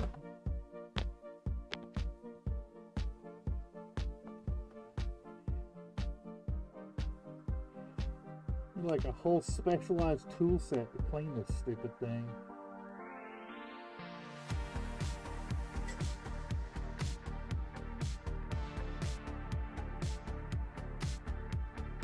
I just don't.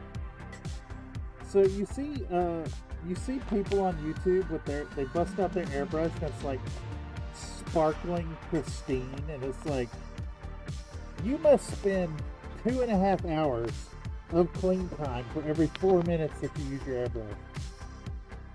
A true behind the scenes? Yeah. This is why things take 6 million years to get done.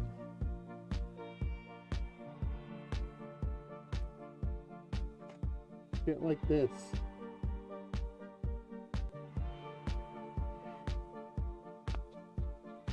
I'm gonna clean this airbrush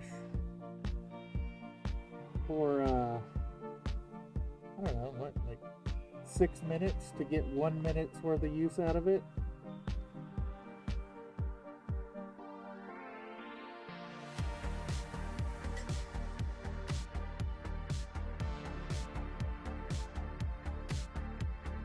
Honestly, this really sets the case for just doing it with a rattle can. Just use a fucking rattle can. Oh, the tip of the needle's busted. This needle's dead. This needle is dead.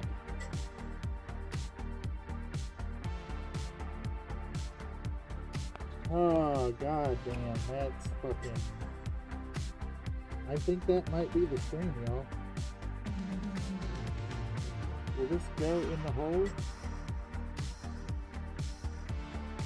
Will it still work?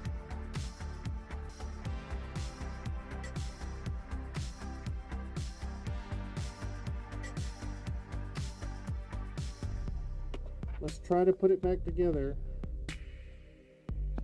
That cone is split. And I don't know where my extras are. I got no idea.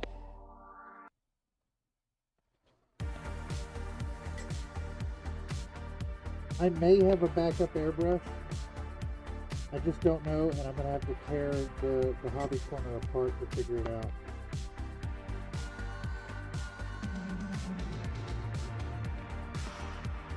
Put this stupid thing back together. Man, I love airbrushing. It's really fucking cool. And it makes for such riveting content. At Grimph Project donated a $20 super chat. Here's some new needle money, King. Hope you don't need to buy a whole new brush. Yeah, no kidding. Thank you for the generous dono, my guy. Let's find out. Let's find out. We'll get there. We'll get there. Crank this boy down. How much time we lose on that? Oh, look, another ad. If I don't skip the fucking ad, it's gonna kill chat again.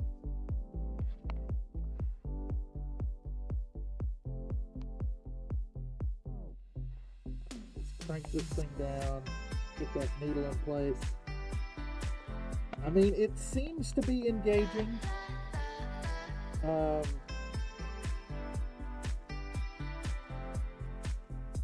It may still work despite the split. It's definitely really chunky.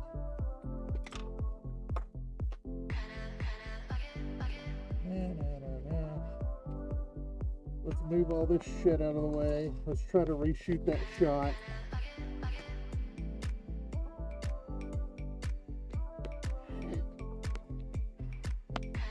On the plus side, I did just film the airbrush getting all the way up to the point of being used and then failing immediately, which will be an opportunity to start cursing into the microphone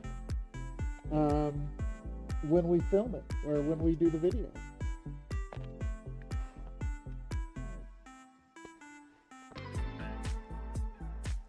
I'll go on a 2-minute screed about how airbrushes suck ass, and you should totally throw yours in the lake.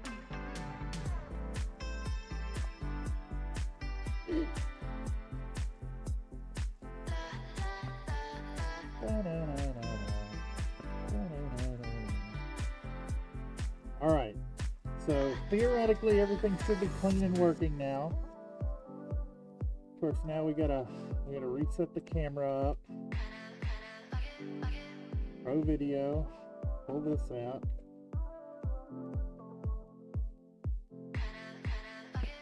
Somehow this... How is this so far to the side? God damn it.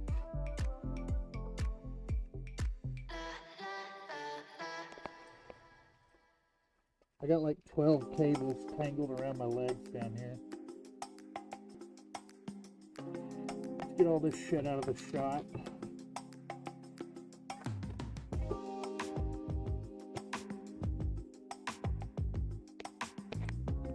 Ouch.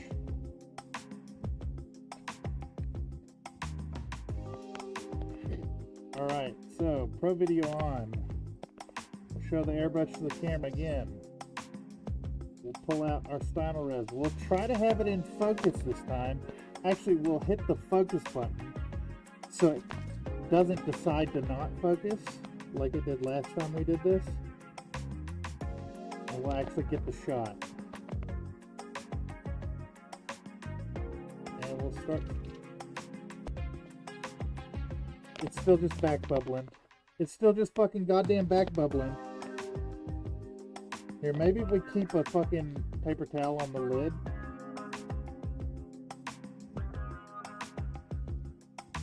Why the fuck is it back bubbling?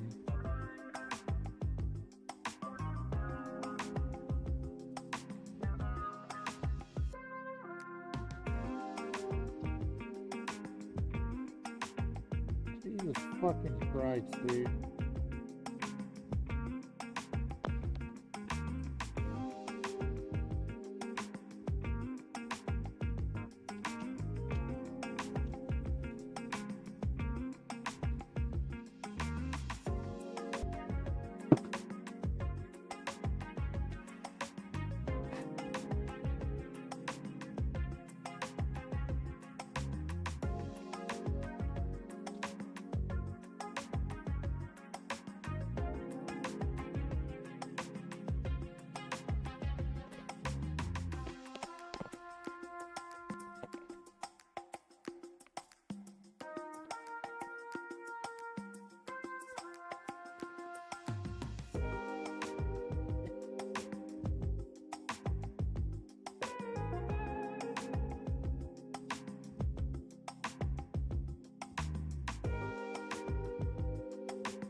You'd think,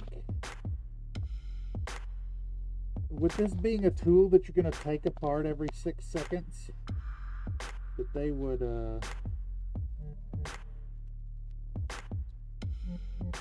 make it a little easier to take apart.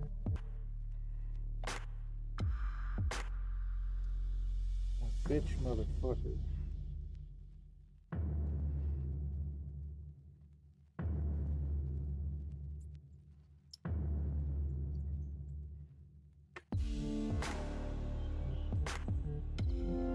Swap brushes, I guess. This little spring catch thingamabob. I guess I only have one of those. Where's my tweezers now? Where's my tweezers now? Where's my goddamn tweezers that I just had fucking 30 seconds ago? Where's my goddamn tweezers that I just had less than fucking a minute ago? It's just, they also just vanished. That's really cool. Where's them fucking tweezers? Where the fuck are the tweezers? Where the fuck are those tweezers? I just had them less than a fucking minute ago. Where are those goddamn tweezers? They don't exist anymore. They're gone.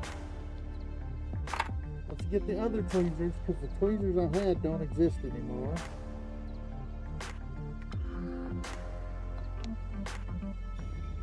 Let's kill a motherfucker. Stab him in the goddamn neck.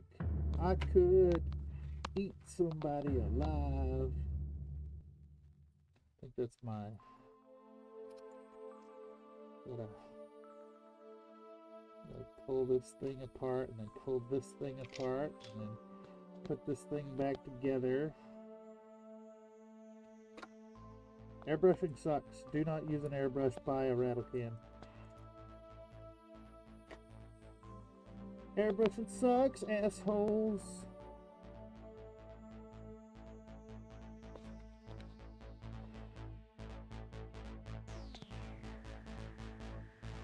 Oh, I'll fight it 6 days from now.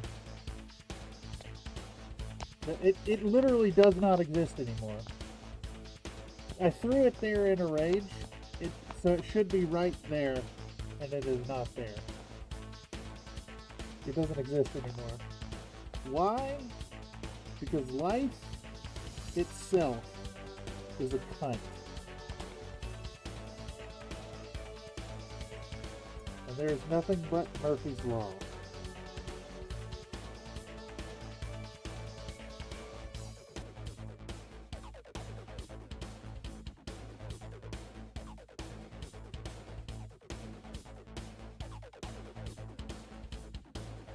Something's wrong. Oh, this wasn't cranked down. Something's going wrong. Something's wrong. Something's wrong.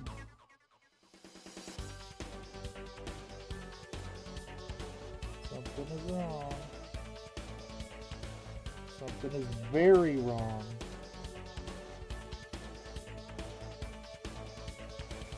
Something is very, very, very wrong.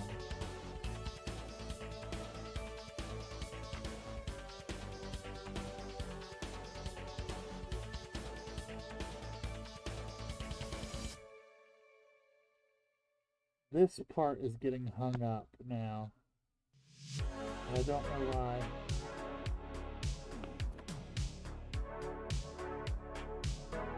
Alright, let's take it back apart again. Figure out what the fuck's wrong with this part now.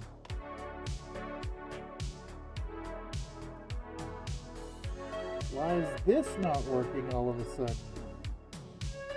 There's no apparent reason why it wouldn't be working. So, is the problem this fucking thing? Is this bent now?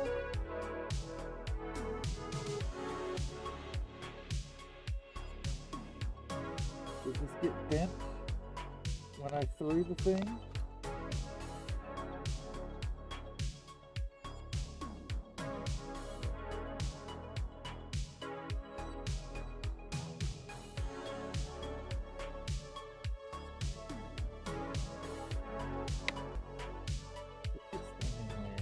Do it again.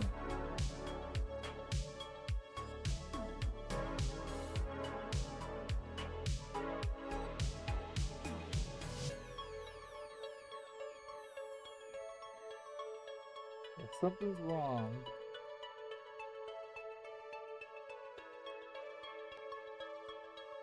yeah, I think this part is like too long for this body. Let's take this thing apart. Can't use this body. Drop it on the floor. I bet it's broken now too because I dropped it on the floor. Fucking hell, dude.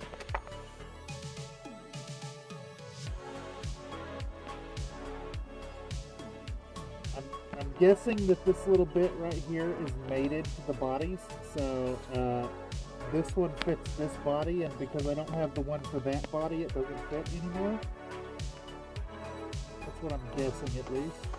Alright, so put that thing in here, and then this thing in here.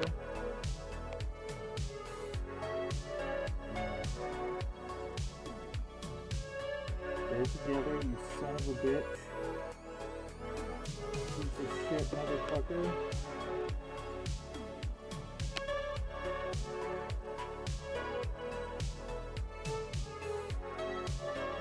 This together. Riveting fucking string there. I hope that this puts a pretty strong case for why you do not want an airbrush and you should throw yours in the trash. Fucking airbrush. Fuck a goddamn airbrush.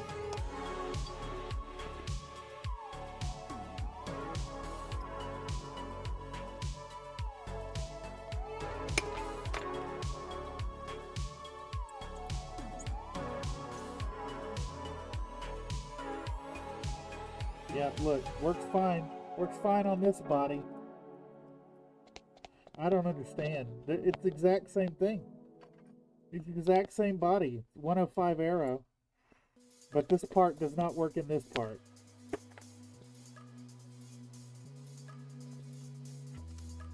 Fucking asshole.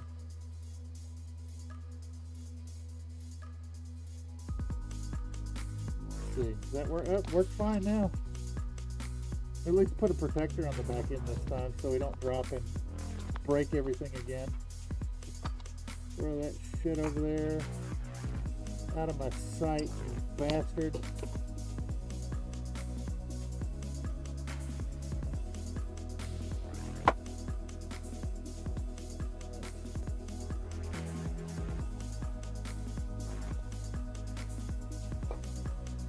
Alright, fourth attempt to spray out of the airbrush.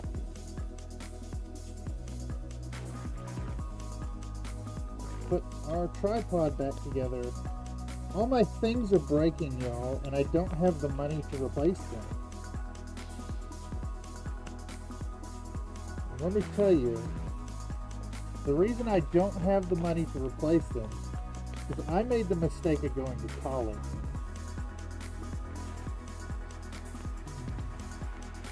Which did absolutely nothing for me, but put me in a tremendous amount of debt. Perhaps even an unsustainable amount of debt.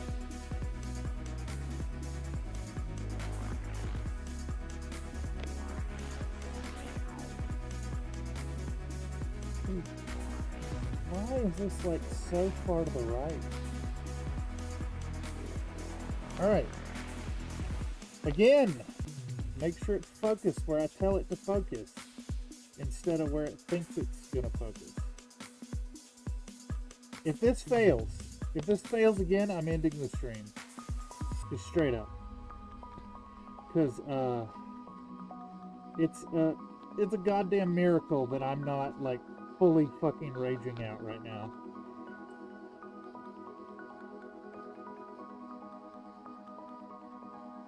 Alright.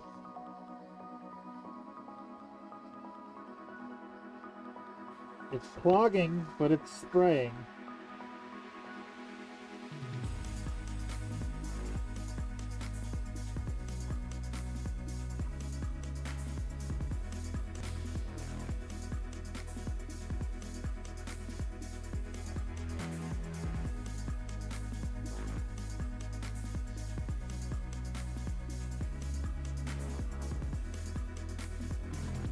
Okay, so now that the disaster is averted and we're starting to apply some paint on these, the idea is we're going to build up our primer in very short, small controlled bursts, and that way the paint is basically immediately dry.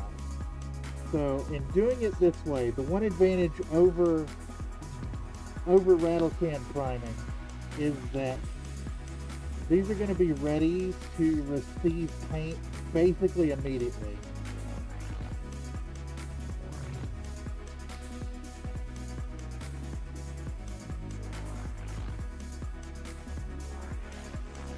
And I gotta say, this needle is, or this cone is actually performing way better than that last one ever did. I think that maybe there might have been a crack in it. There might have been a crack in it some time back. Oh no, where are those cougars now? We have we got a little bit of a thingy up there. Alright, continue on us.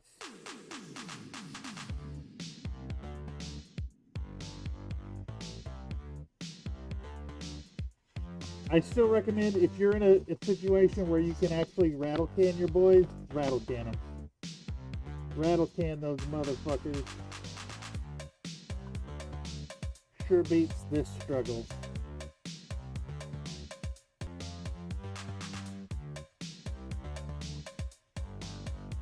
Now, one thing that we are missing out on here, they need they need paint on their undersides, so we will have to detach them from the base at some point and hand hold them.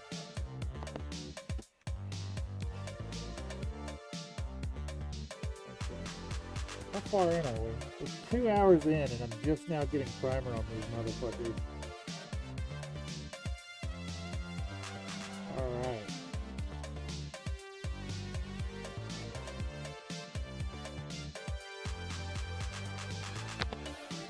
She's giving it her best? No, she's giving me lip. Argumentative, temperamental piece of shit brush.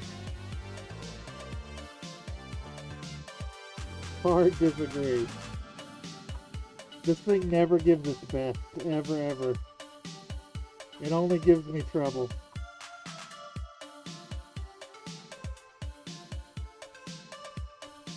But I think that's the airbrush experience, to be honest. It's a temperamental device.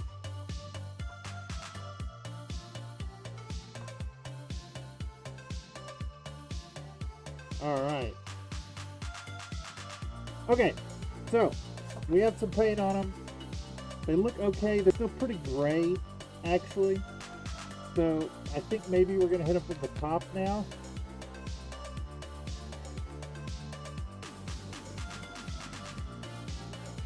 Hit it from the top. Hit it from the top. Now, we will be doing some dry brushing of white later. So, they don't have to have perfect coating now. But the more we can get on there, the better, because it's going to even out any of the speed paint we apply. I say speed paint. We'll be using GW contrast just because I trust it for the white. I've heard that Holy White from speed paint is pretty good, but I'll be using Apothecary White from GW. Okay, so from here, we gotta bust these boys off and hit the bottoms because they're still very gray underneath.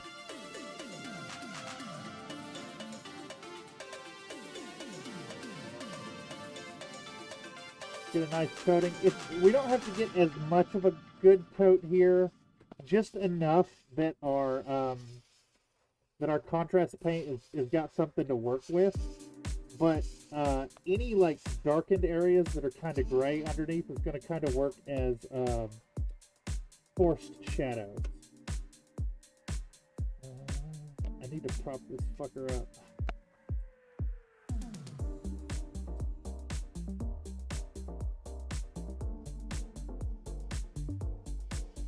And you know what?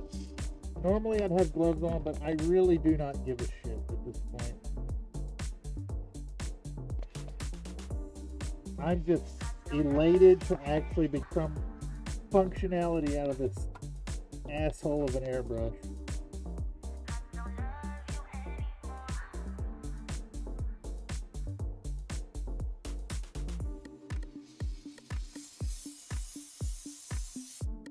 Alright. Put that Cyclops as well.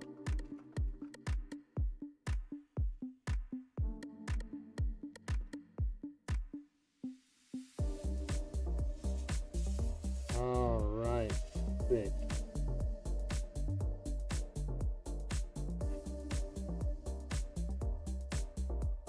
And again, we're trying to do this in really light passes, that way it dries basically instantly. If it starts to get wet looking, stop. Because we don't want to be wasting a bunch of time waiting on this shit to dry.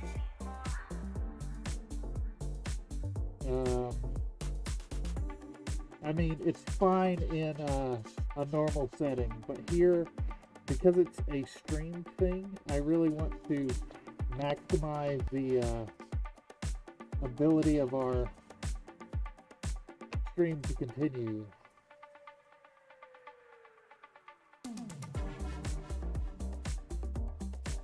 Alright, I think that's good.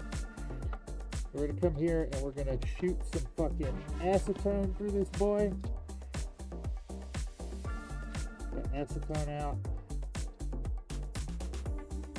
fucking miss the container. Put these fuckers over there. Shoot some.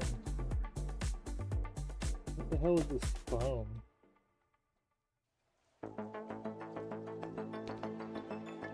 Silly. Absolutely silly.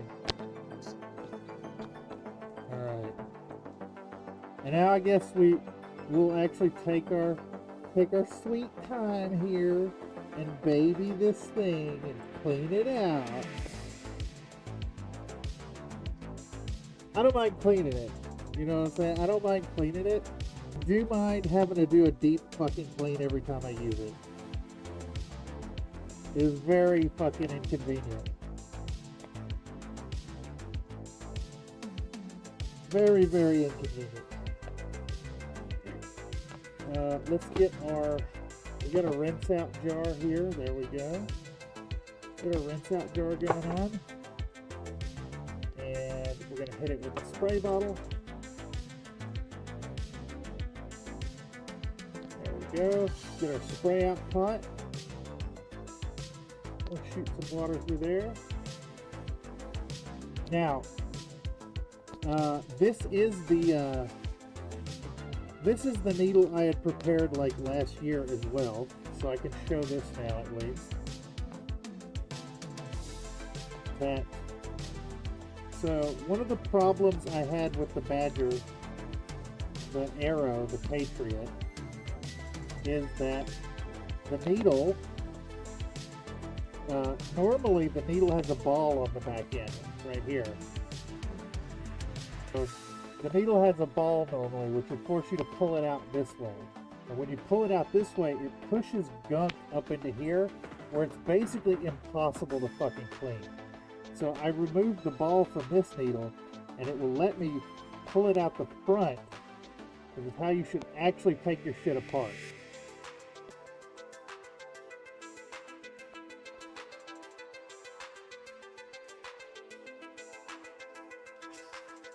Alright.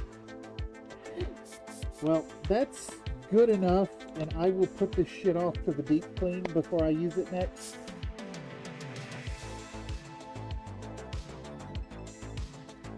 What a nightmare. What a nightmare, y'all. What a fucking nightmare.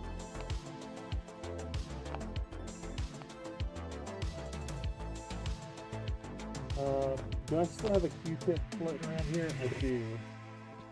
Let's get in here and clean this up some. Do some pre-clean shit. At least get in here. Really clean that out. Get down in here and clean it out. Alright. Plus it'll buy us a few minutes to let these mechs kind of cure up a little bit. We can soak this a little while. Oh, that's fucking atrocious. Got through it at least? Yeah, but where the fuck did that go? Oops,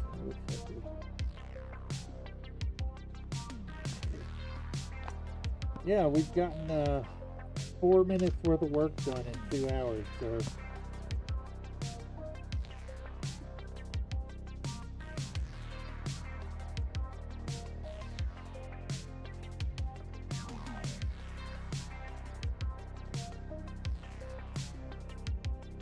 minutes worth of work. Okay.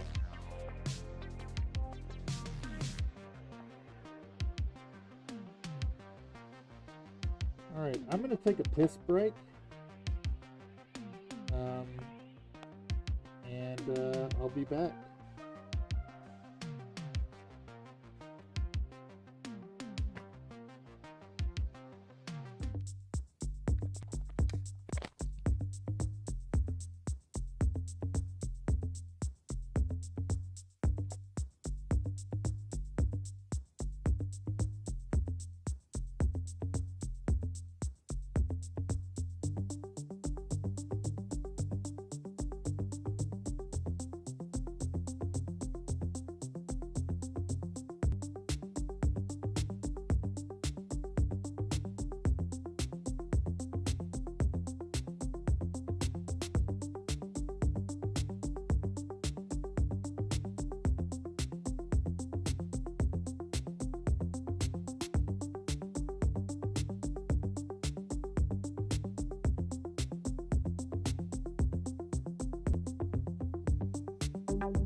recover this space. Let's get out our apothecary white. Let's take a moment, take a breath, calm the fuck down, release the rage.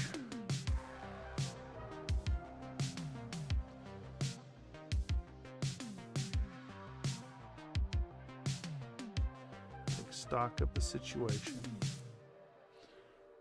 Let that cure up a little bit more. Let's put our airbrush away. Think about a situation where we could maybe, I mean, I think if I got like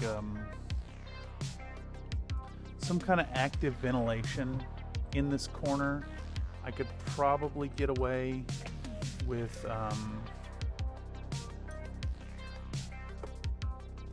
just using a rattle can right here. I think that might be feasible. I mean, I've done it before, but it was like the fumes is a problem.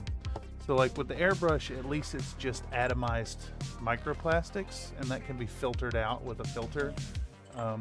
With the rattle can, it has, you know, a chemical carrier, and that requires a little bit more specialized removal, if and you will. All right, where's the rest of them parts? This guy right here goes away. This goes away. This goes away.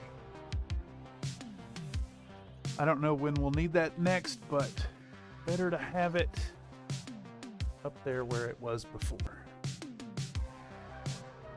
My friend just goes ham with rattles in his room. I used to do it in the bathroom. I'd lay a tarp down and turn on the vent.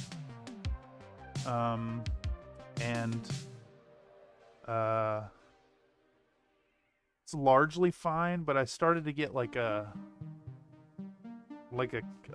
fine coating of paint over things in the bathroom. And I'm sure my upstairs neighbors probably got a little bit of the fumes from that. So the airbrush has been good, and most of the time it's fine. I think the failures of late, god damn, that hurt. I think the failures of late may be due to a crack that I did not see in the cone, which we have now addressed by switching to the new cone, or to the old cone from the previous machine. Disaster averted. Our boys are primed. They're primed enough. Of course, anytime you do a prime, you can then see all the spots you missed from the mold line removal. But I think we still did an acceptable job. Now we need to come in here and remove any residual glue that got stuck on these. So we'll go ahead and do that now. And then I don't actually know what's going to be the best recourse here.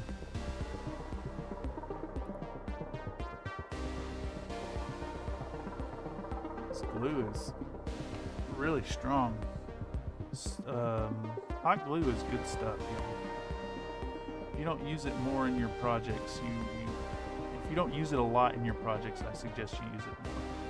It's good stuff. Really, really good stuff, especially if you're gluing textured surfaces together. All right.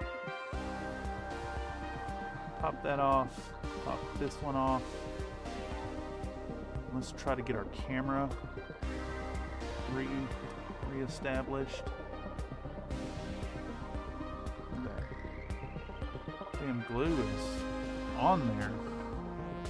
Okay. This can go down there. These can there. We can move out our little spray booth thingamabob. Our boys are back. Hell yeah, let's paint some mechs. What's up, Mr. Matt Holmberg?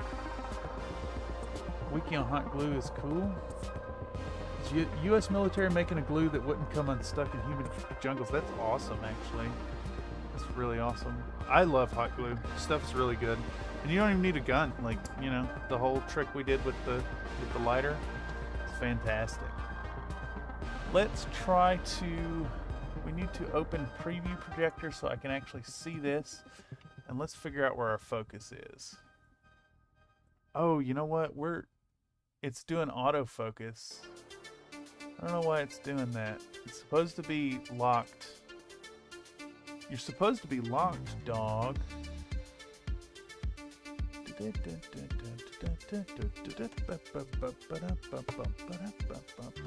don't know. All right, so our process here is going to be, we got our little tin. We're going to dig into some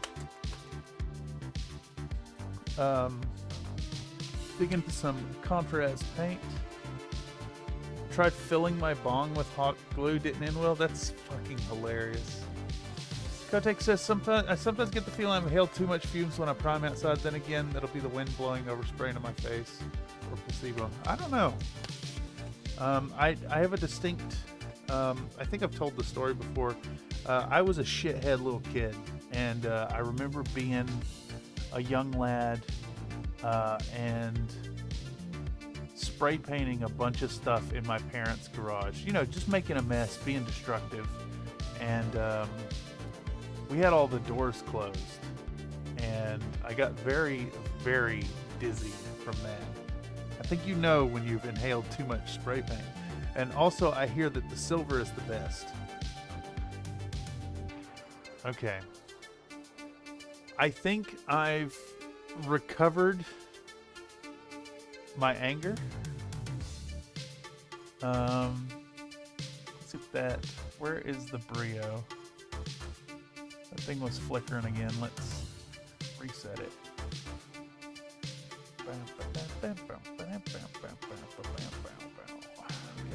Okay. We back. So we got these lads. Are we going to maybe glue them to temporary holding bases? I think that's the plan. Get some temporary bases here. Some temporary donor bases. Yeah. Let's do that. Ow. I think we'll film that as well.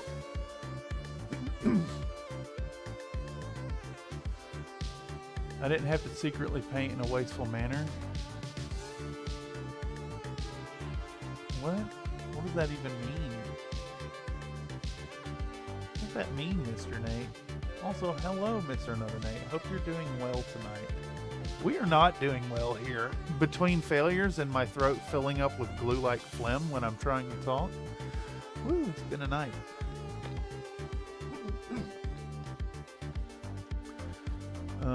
You know what? We'll just drink some water about it.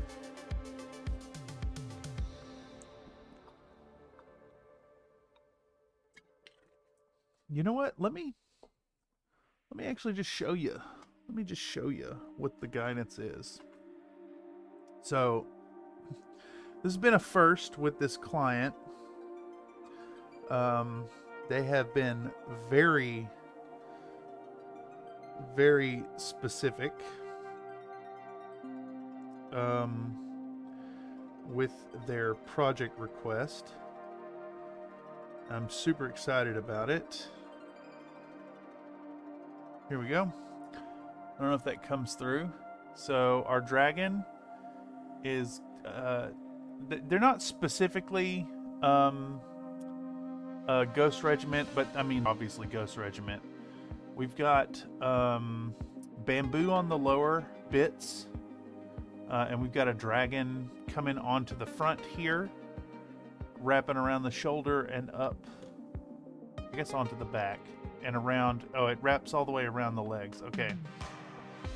Dragon wraps around there. We've got the thug gets, again, bamboo on the feet, and then the whole face area is going to be a dragon face with teeth there. So it's lots of freehand.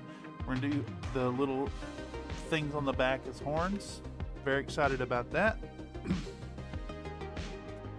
then the Cyclops is just the rising sun motif, and then waves. And my most favoritist is our spider here, is also waves, but has a really, really derpy dragon here with googly eyes and a cup of espresso in its hand. So I'm really excited about this one.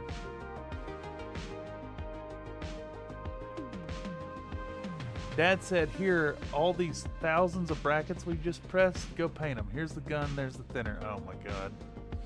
Yeah, that sounds like a recipe for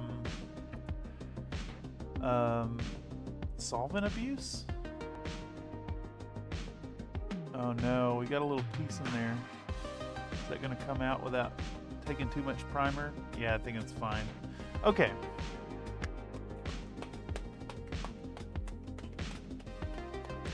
So next shot we're doing here, we're gonna bust out Onilab. Gonna be tiny, yeah, it's gonna be real tiny. Nice to see a guy wanting something unique. Exactly, and something specific. I think I mentioned a few times in the community, a lot of the commercial sales on eBay, it's the same old stuff. It's you know, it's Davion, it's Kurita, it's Comstar. You occasionally get other stuff, but it's mostly those three. Look how fucking filthy Onilab is. Gonna do a members only deep clean of Onilab soon. Don't know when yet. We might actually save it for Valentine's Day.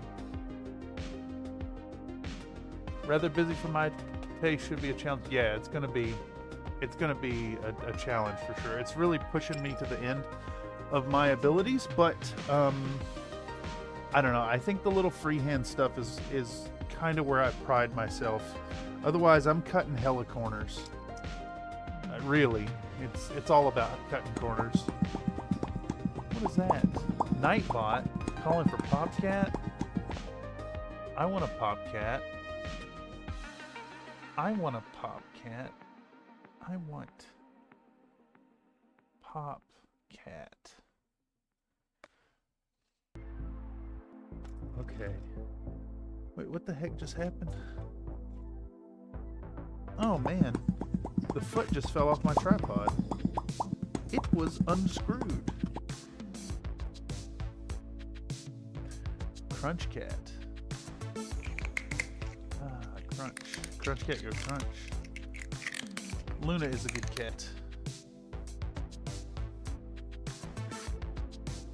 Let's get this foot put back on. Holy moly. What a disaster of a stream tonight, y'all. What a abso-fucking-lutely broken stream this has been.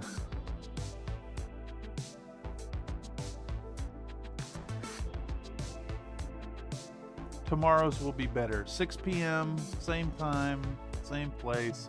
I'm gonna do all the busy work on these boys. I just wanted to capture the mold line removal, and it hit me that we're gonna end up doing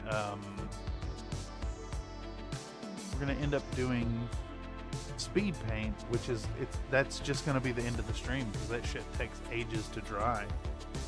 You know? Okay, so we're gonna go for another low shot here, all the way at the bottom. I think we're gonna get Onilab really close in the frame. We're gonna do this, show it to the camera. We're gonna stroke it again like we just did. We're gonna show our apothecary white. We're gonna shake it up and we're gonna jam it in there and let it go.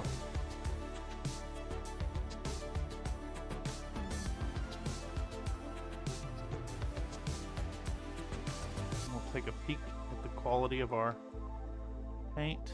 It looks a little gray yet, so I think we actually want to get in here with a paintbrush and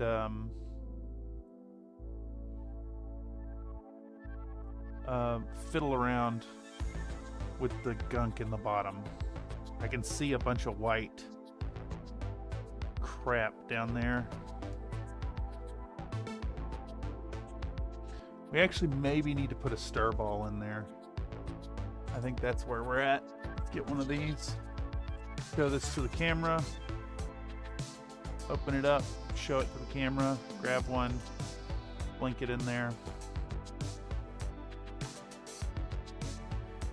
Use your scrote vibrator to shank bait? Yeah, exactly. Sony Lab.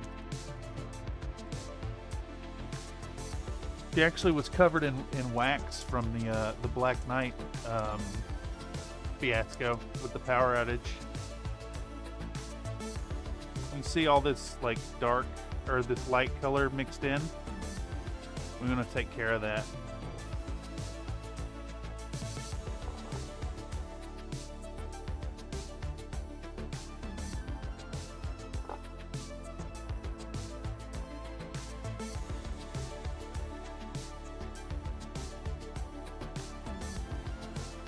We really want this well shook up.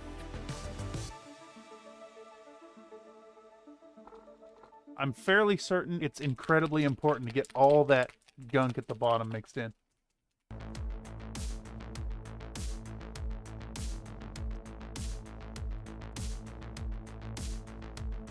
Thing about those force packs is their map speeds are always way off.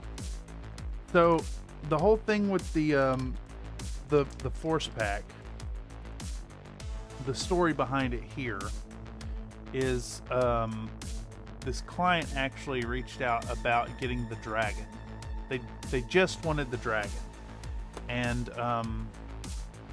so the cost of obtaining, I guess I did a little bit of a upsell to them, but I negotiated a really good price.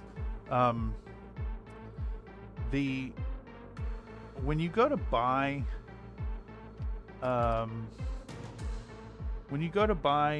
singles off of eBay, they're usually the same price as the whole force pack. So you just buy the force pack. Just get the whole force pack instead of single. All right, I forgot to put these on their donor bases. So we need these lightly glued onto some bases real quick like. I forgot all about that.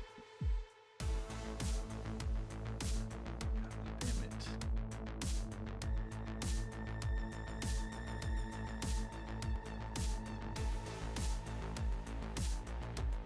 I'm just gonna glue one attachment point on each model. Where's them fucking tweezers? This boy still got some glue on his toesies. It needs to come off.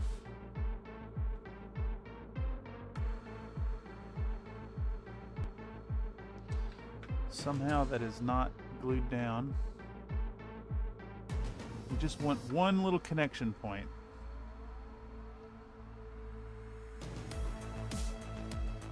One little connection point.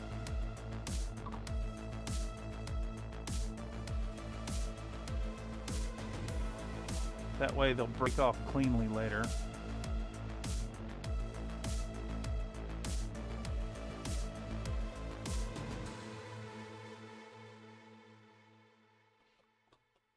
I forgot to glue them to base. I'm all frazzled from the experience with the airbrush tonight. Oh, better skip the ad so it doesn't break chat again. Yeah, it's insane. What's insane is people pay those prices. So actually, unironic hot tip, if you need to grind some money and don't mind keeping some inventory, buying Catalyst boxes and breaking them down and selling them on eBay as individuals is maybe not the worst idea. You could probably generate like probably like a 20% overall profit, minus all your fees and shipping and stuff. I would imagine at least. Okay, dude, there's that fucking thing I was missing earlier. Well, god damn it, I broke the spider off.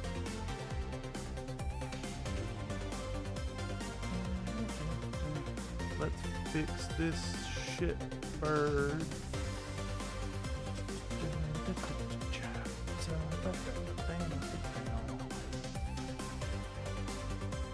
Dude, trying to snake between all these cameras to do anything is a real chore. Push this guy over here. Alright, we'll start with the dragon. We'll just get the footage of the dragon, maybe.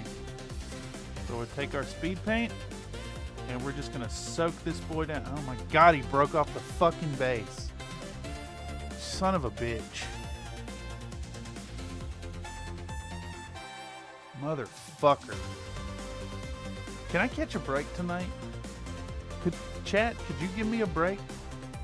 Could you please give me a break?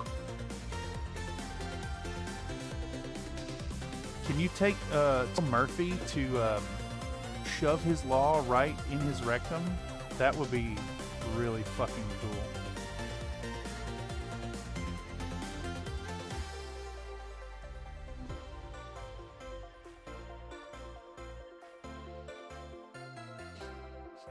Holy shit.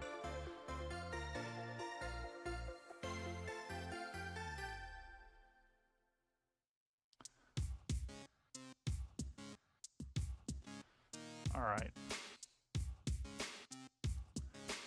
Dude, I can't even think straight. So what's the deal? What am I saying here? Yeah, speed paint, yeah? So you wanna work quickly and get good coating and try to keep that leading edge moving until you're done, so you don't end up with a tide mark, because you can't exactly correct the tide mark for speed paint. You can kind of mask it for a wash, but not for speed paint.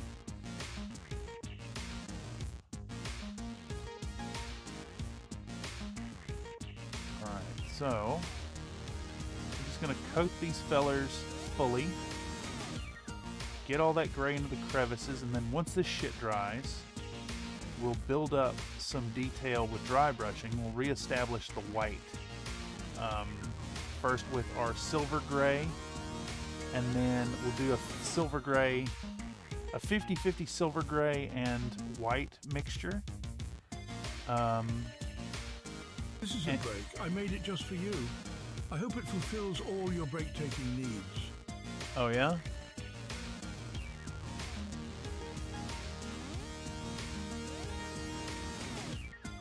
I like to add a smidge of brown or blue to Apothecary Gray. Yeah, I love the blue look. It's funny that this is Apothecary Gray, and if you think about, like, proper GW paint jobs from, like, the late 90s, early aughts. I'm thinking of the Apothecary, and it's got like a blue undertone to it. Really nice look. I think Mr. Comstar has been experimenting with blue in his Comstar paint jobs lately, and it looks great. These ones, I'm not too worried about the gray being in there. I think we're gonna balance that off hard enough with the red that it won't be a huge deal. But generally, for any white mix, I just cheat and use the Apothecary White as the foundational color. It is the way. You gonna get glue on your brush and be sad, Cameron? Yes. Well, the beauty is, if that happens, I have plenty of brushes. I have plenty of brushes. I've even got new brushes ready to roll too. Super great paint pot. Yeah, Apothecary White is actually is the paint that convinced me that speed paints are all right. I was a bit of a contrarian, nuh-uh type when they first hit the market. I was very much like, that shit is lazy and awful and will never beat traditional layered painting. And now as a commercial painter, I'd have to double my prices if I didn't have speed paint in my arsenal. Just straight up. You do the speed paints and then you compensate with really nice weathering and good lens jeweling and clean freehand.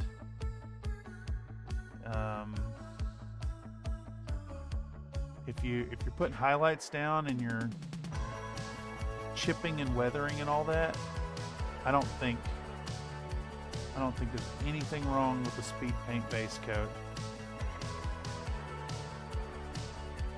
Is it really any different than doing like a mid-tone and then 2 layers of shade washing? It's just doing it all at once. Sure, it looks a little blotchy depending on the color. It definitely has a look to it. And if you're dealing with really big panels, it kind of looks awful. But generally, BattleTech models seem to have enough greebling on them that it works really well. Even Comstar mechs, even just straight white, look fine. Not with just speed paint, of course. You need some extra on there, little layer 5 magic or whatever. Raw speed paint is a huge fail if you give it. Yeah, exactly. But that said, at the same time, if I show up at the game store and somebody is just there with their Davion blue speed paint boys and they've done like some metallic or something, I'm not going to complain. Not even a little bit. I'm a big believer that some paint is better than no paint. With the exception of if you're posting toward 2 areas to please brain, make word happen. If you're posting to online repositories that people are going to use as references, you need to have good quality paints, right? We don't. There's a reason you don't see speed paint dry brush as the box art.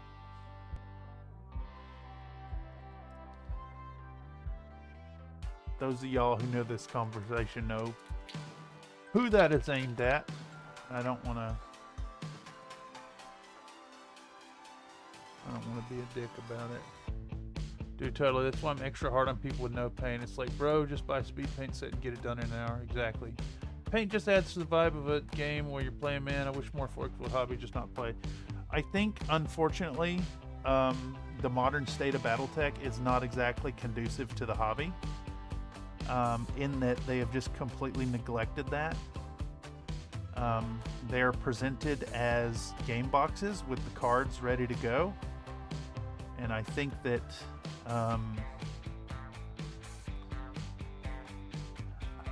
there's a fair few amount of people out there who would happily just accept pre-painted models, like full sets of pre-painted models, and it shows in Catalyst's attempt to put the pre-paints in there. I think it's their intention. They're not selling miniatures. These are not miniatures. These are game pieces. You can paint them.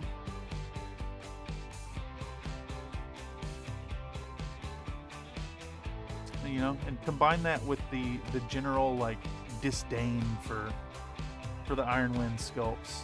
Like, I mean, I get that they're old, they're dated, they look a little chunky, and you know, potatoey, but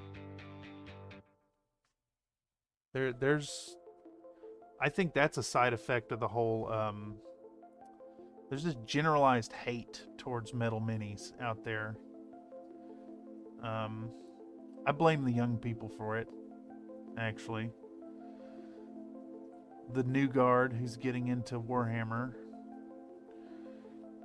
and their elitism about metal minis. Just saying, you should try painting an Infinity model. I think you'll have a blast. Metal models are superior. You can argue me all you want. It's all right. You can be wrong.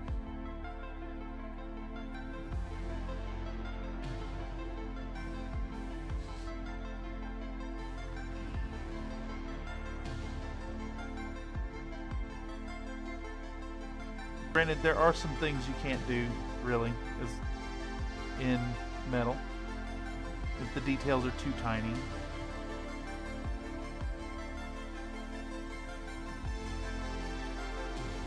But I think that's a problem of the modern design sensibility rather than the material. I was just having a conversation about this with Mr. Voxelforge last night. Modding metal minis is rough? Yeah, of course.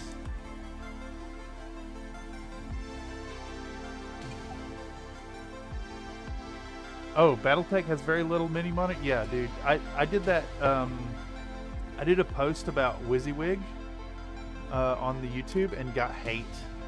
I got abject fucking hate in the comments.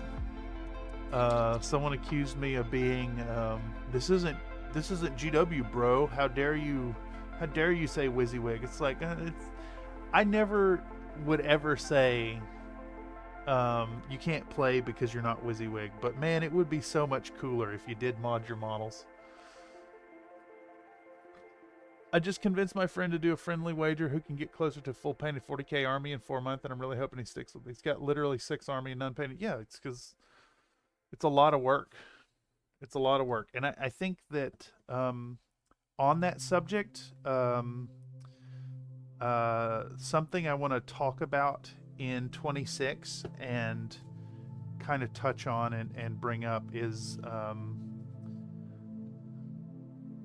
we've hit this era in tabletop wargaming where people not only don't want to play a long game, they don't want to invest any time. They just want to play the game. They want their instant gratification. And I think overall trend in society in general right now. So it falls on me to put out an earnest call to the community, to people out there. If you are a painter with extra time and the drive to paint models, I think you should paint models and you should get them available to people. Whether that's painting a gift for someone or just painting your buddy's force because you feel like it, or doing commercial painting, I think that is more valid than ever.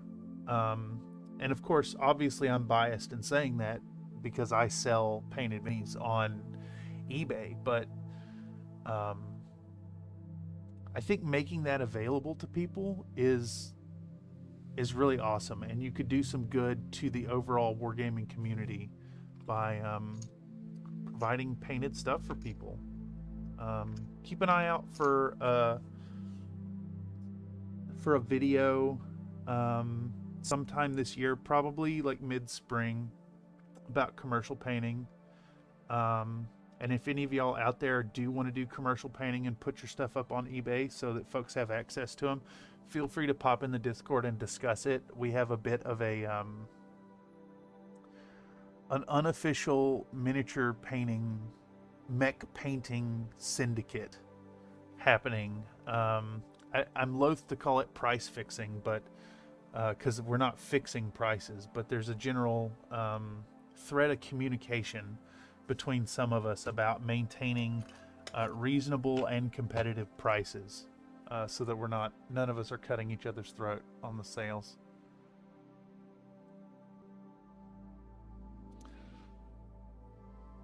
I'm so proud of myself if I have WYSIWYG minis. I look down on those that don't, like I'm a god of gaming, and I deserve to, because same, 100% same. I just don't say that part out loud, you know. But man, it's when you hand sculpt the SRMs on your AS7A Atlas. I love BT STLs because it's easier to run WYSIWYG. Yep. I think a lot of those are harder to find than you'd think. Not a lot of folks are doing the variants. Not as many as you'd think. A lot of people are just doing the basic ones. WYSIWYG model I want is the Hunchback LRM5s and an AC5. I think, I'm not 100% sure. I think Locust Labs Hunchback has that. Offer some more free painting and lance work to some BT group, and maybe doing something up for Mr. Fortress minis. Oh, that'll be sick, dude. Ouch, I just had to look at the scrapyard bits. They look nice, but man, those prices are rough. Yeah, metal is done, unfortunately. It's gonna die even further. It's very, the material cost is very high, and I fully expect at this point that part of Catalyst's direction with acquiring the controlling shares of Ironwind minis or Ironwind metals is going to be to slowly shut them down, to slowly get rid of the old sculpts, to phase them completely out. I do not have any hope for Catalyst minis coming out in metal. I fully expect them to kill it off slowly. Not all at once, of course, but like those molds need to be maintained.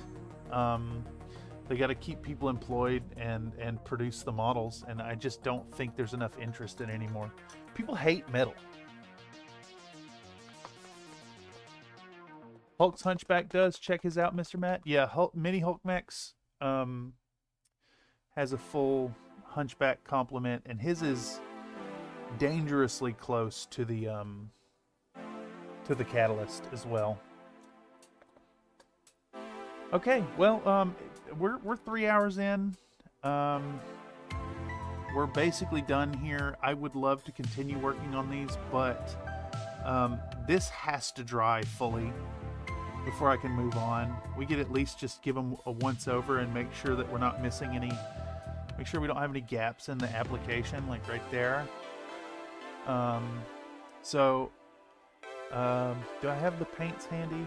I'll at least show y'all where I'm headed, even if I'm not going to be actually applying the paint on stream, because these need like a half hour at least to dry. I'm probably going to give them more than an hour, but for now I'll pop over in the Discord and hang out if anybody wants to chat.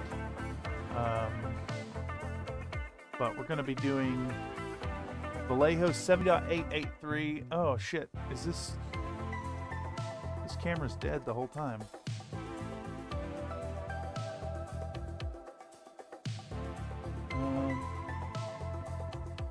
I think this is actually just a common problem with this particular camera, to tell you the truth, because Mishmash was having the same problems. Main camera stuck. Yeah, it happens with this one. So we're going to be using 70.883 Silver Gray, which has a very nice, like kind of a cool off-white. It's got some bluishness to it. It's got a little brownishness to it.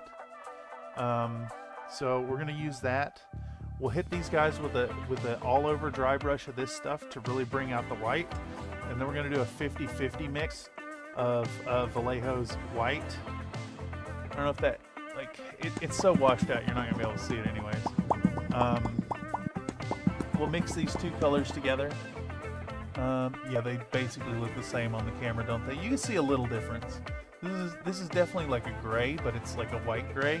We'll do a 50-50 mix of the two, and you'll get this nice gradient up from from this off-white into the white, and then we'll have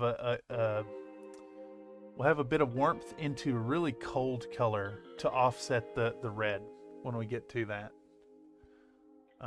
Anyhow, fucking huge thanks for those of y'all who stopped by and checked this out. Expect a lot more streams as we go into this 2026 year. TTRPG Tuesday will be coming back at some point. Don't know exactly when. Scale Model Sunday will also be coming back soon. I think 2 weeks. Not this Sunday, but the next Sunday after that. We'll finish the Tarkov BTR over the next few weeks and get that set up as a project.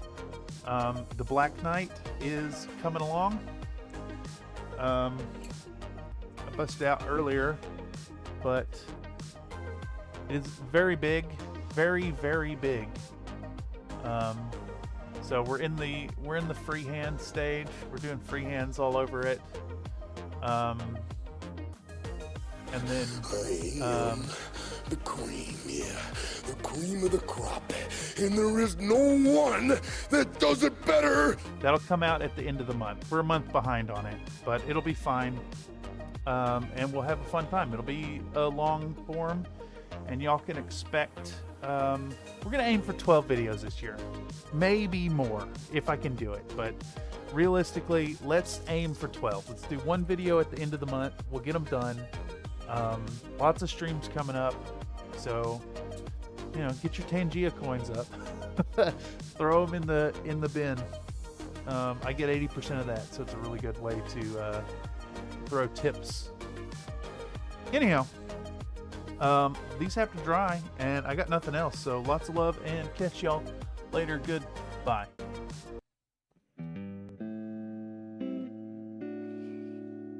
The stream has been brought to you by Nathan's PFAS coated paper tubes. They are the best for farting into unparalleled resonance and smooth insertion like none other.